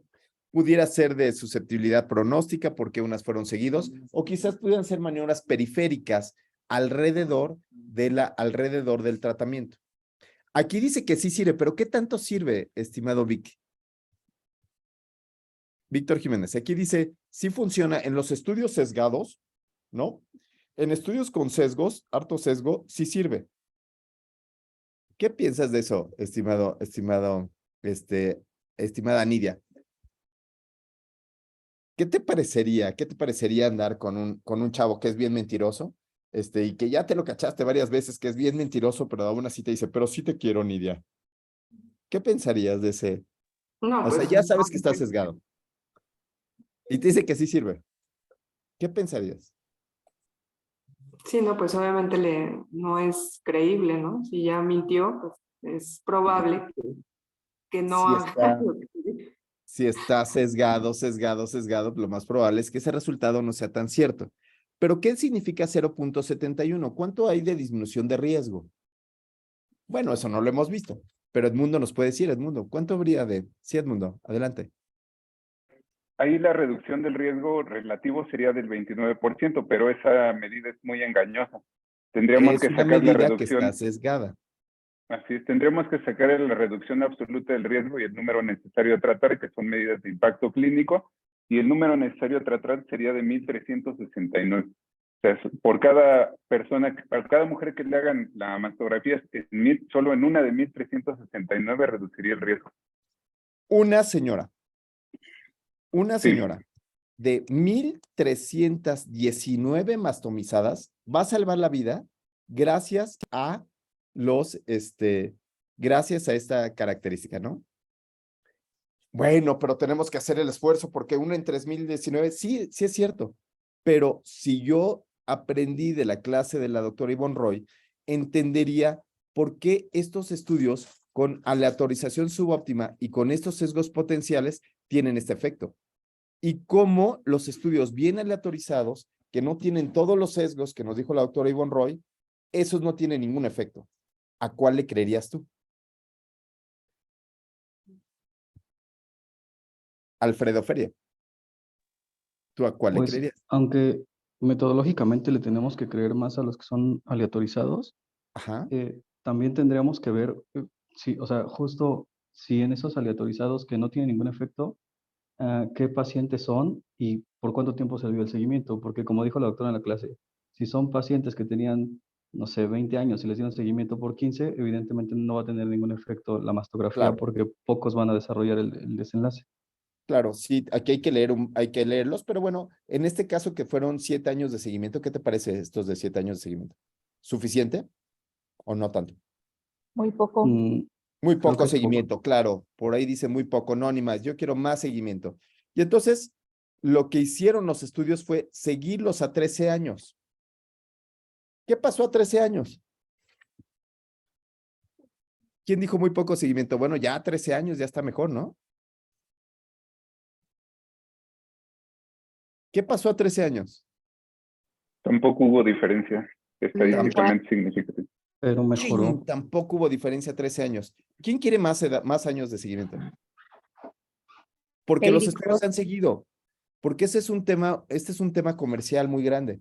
Como se venden mastógrafos al por mayor y como es muy fácil venderle a un médico, hazle mastografía porque va a disminuir un 90% la mortalidad, entonces se han invertido en estos mastógrafos. Vean de nuevo, a 13 años persiste pero sigue siendo este efecto diminuto, ¿no? Ahora, habías dicho que no es lo mismo en señoras jóvenes que en señoras grandes. ¿Sí es cierto? ¿Es cierto esto?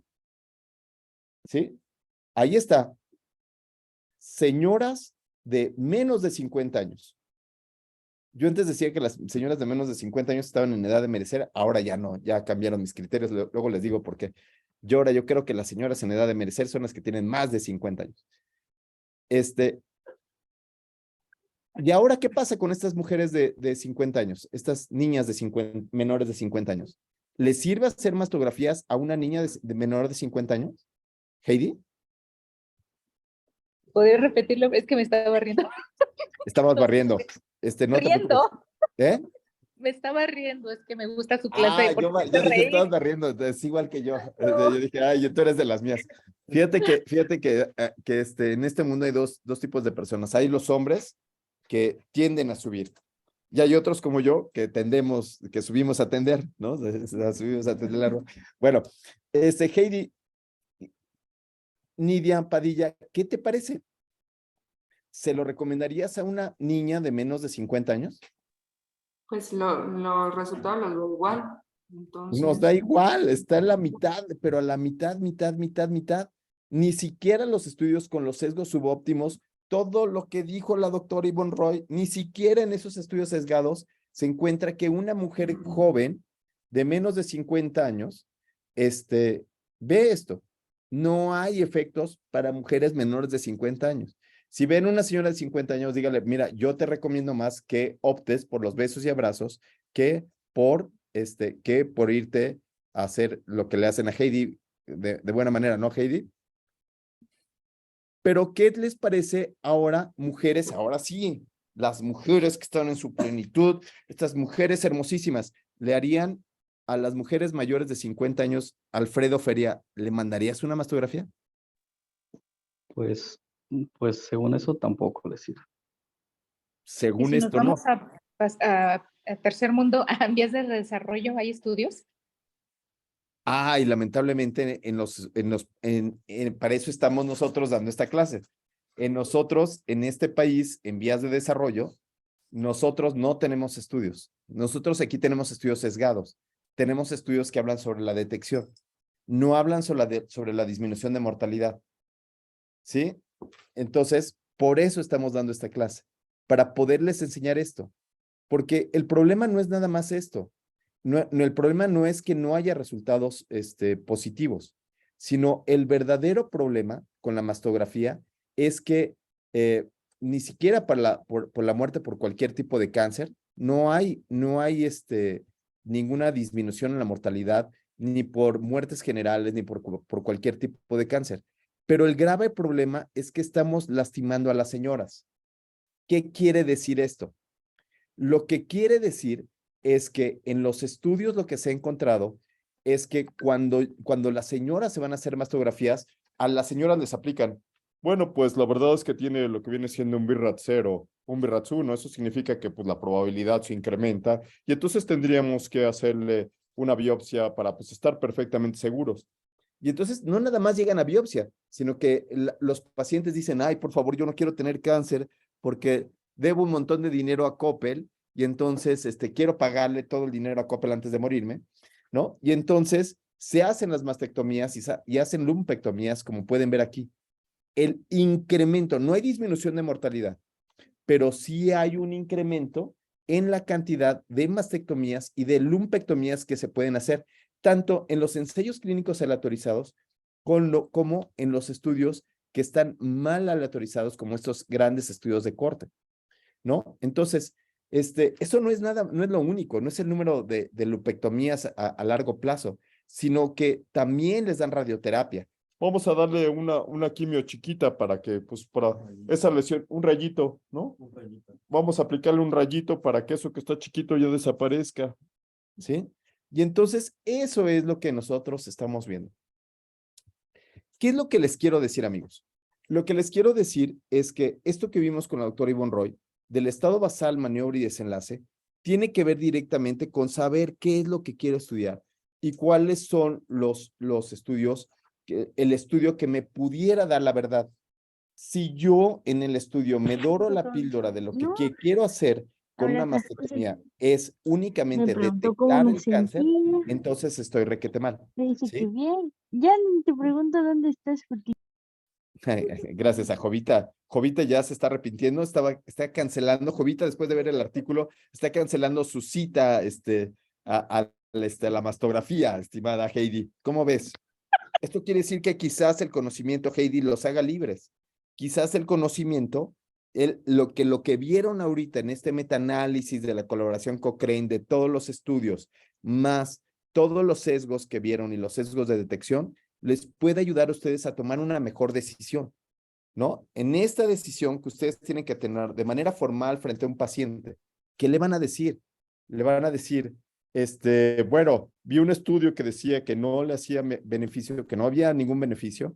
Es decir, no vi uno, vi 5 estudios donde encontré que no había beneficio con seguimiento ahorita a 25 años, pero yo le voy a mandar el estudio porque puede ser que sí.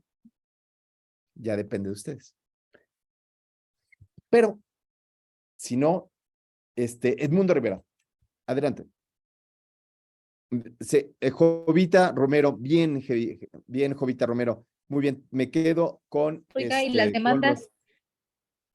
¿Cómo, Jovita? No, yo, Heidi. O sea, Heidi. la verdad, ya con los datos que usted me presentó, sí, pero yo cómo me defiendo si las guías dicen, si mi instituto dice, si las demandas, o sea, a lo mejor nada más diría es que tiene tantos factores de riesgo, a lo mejor ahí sí, pero no nada más de rigor. Ya cumplió tanta edad, váyase y hágaselo. Ok, me parece muy bien lo que dice Heidi. Heidi dice, si viniera el maestro Zoé Robledo y te dijera, ve y mata a una paciente, ¿tú lo harías? Ve y pellízcale una bubia a una paciente, ¿tú lo harías, Heidi? Porque te lo indicó tu maestro, ¿no? ¿Por qué no? No. Pues ¿Por qué no, no? no tengo por qué hacérselo a la paciente. Mejor le ¿Y por pellizco qué? un testículo a él. Ah, ¿no es cierto?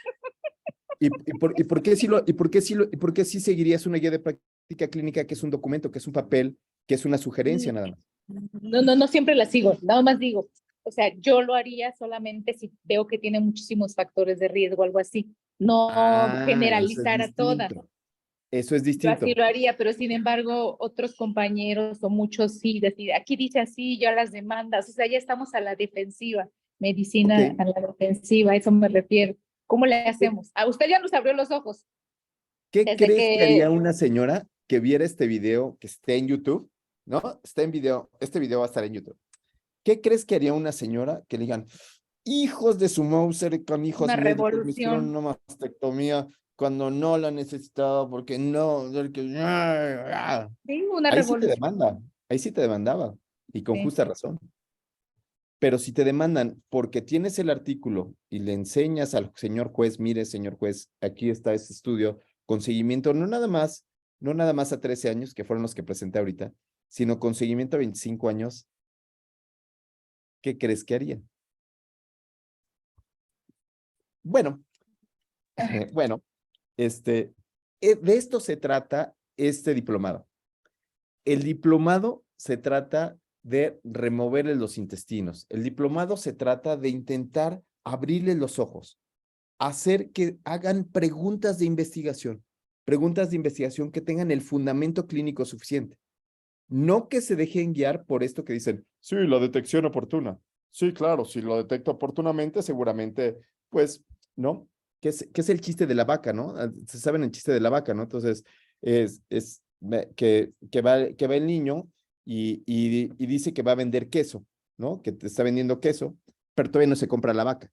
Entonces, primero tendrían que comprar la vaca, primero tendrían que pensar en el desenlace de comprar la vaca, después ordeñarla y después de ordeñarla, hacer el queso y después vender el queso. Pero no se puede vender el queso sin tener la vaca. No se puede hablar de disminución de mortalidad gracias a las mastografías sin antes, señoras y señores, sin antes comprobar que efectivamente tengo la vaca. ¿Sí? Que efectivamente funciona. Muy bien. Bueno, son las 9:19. Espero que esto les haya funcionado. No sé si alguien quisiera seguir con algún ejemplo ahora de ustedes. ¿Sí, Pablito, tú quieres? ¿Alguien quiere? ¿Alguien quiere que veamos un ejemplo de ustedes o nos vamos bien contentos con este mal sabor de boca de yo también hice mastografías y no manches, y le he indicado tantas que ya me arrepentí. He aplastado más boobies que las mismas puertas del metro, estimado Pablo. Bueno, yo me quedé con una duda en relación al momento de estratificar en el estado basal. Por ejemplo, si es que estamos hablando de enfermedades, en este caso, por ejemplo, el trauma cráneoencefálico, y que tiene distintos grados de severidad. Entonces, tenemos el leve, el moderado y el severo.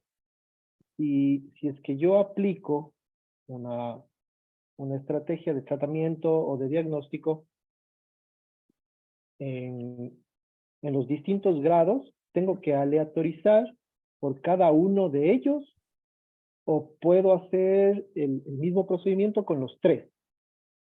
Sí, ese se llama proceso de estratificación. Entonces tú pudieras estratificar el grupo. Tienes traumatismo craneoencefálico y ahora voy a analizar, ¿cuál sería tu desenlace? La mortalidad. La mortalidad. ¿Y tu maniobra? Bueno, en mi plan de estudio es identificar si hay una repercusión cardíaca producto del trauma y aquellos que tengan repercusión cardíaca, cuántos de ellos fallecieron y cuántos de ellos... Genial. Genial. Está buenísimo. Entonces, tengo estado basal, pacientes con traumatismo craneoencefálico, desenlace, quién murió, quién no murió, y la maniobra es quién tiene repercusión cardíaca.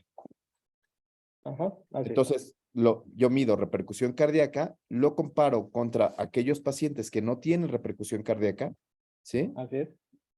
Y quiero evaluar, así como en las mastografías, quién va a tener mayor muerte. Entonces, este estudio va a terminar así llanamente, entonces diciendo, aquellos que tienen repercusión cardíaca, presente,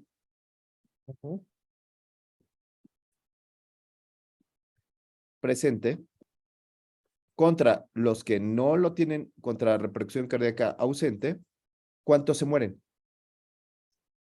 Ese sería el estudio. Entonces, yo diría, fíjense ustedes que aquellos que tienen repercusión cardíaca, la mortalidad es mayor que aquellos que no tienen repercusión cardíaca, que es menor. ¿Vieron? Ahí. Que es menor. Ahí. Ahí. Es muy menor. Ay, mamá.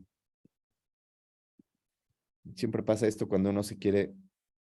Aquí está. Eso sería tu estudio. Entonces, cuando hago una estratificación, lo que hago es que voy a estratificar, así como vimos en el estudio de mujeres de menos de 50 años, mujeres de más de 50 años, y entonces ahí voy haciendo cada uno de los grupos. Un grupo para leve, uno para moderado y uno para severo. Sin embargo, también pudiera ser otra opción. Una es la estratificación.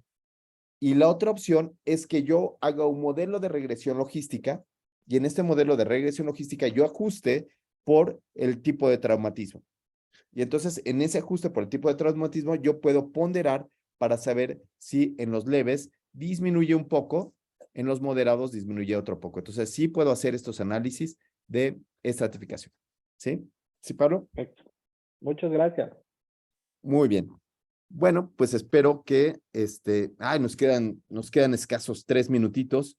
No sé si el mismísimo Andrei Flores, que es nuestro sensei en este diplomado, nos quisiera hacer nuestra despedida y además de todo, nuestros anuncios parroquiales, estimado Andrei.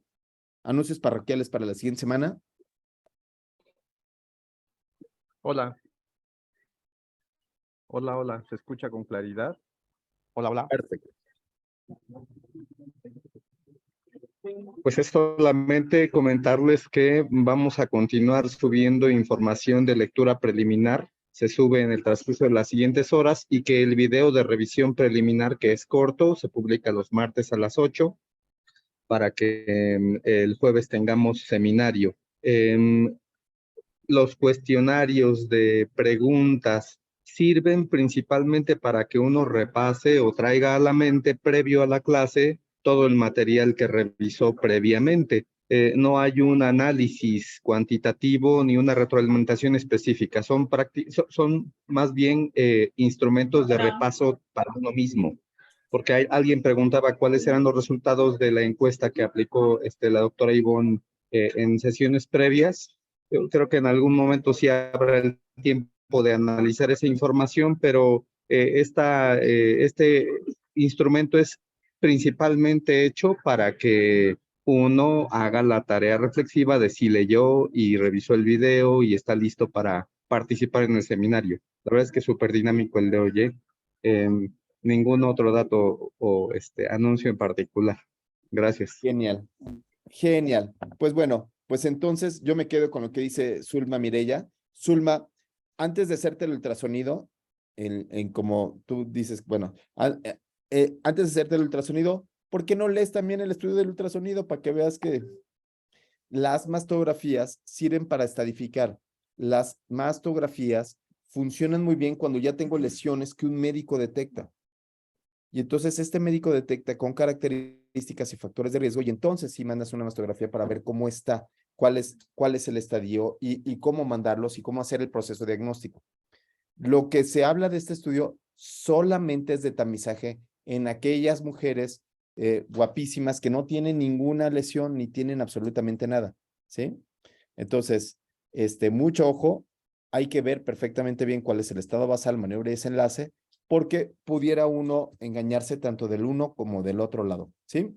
Bueno, muy bien, pues pasado este momento, les deseo feliz Navidad, no es cierto, les deseo feliz cumpleaños a Ivonne Roy, ¿no? Felicidades, Ivoncita, te queremos un montonal, así, no manches, Ivonne, te adoramos, eres nuestra súper adoración. Heidi te está aplastando, no, no es... bueno, chisterito.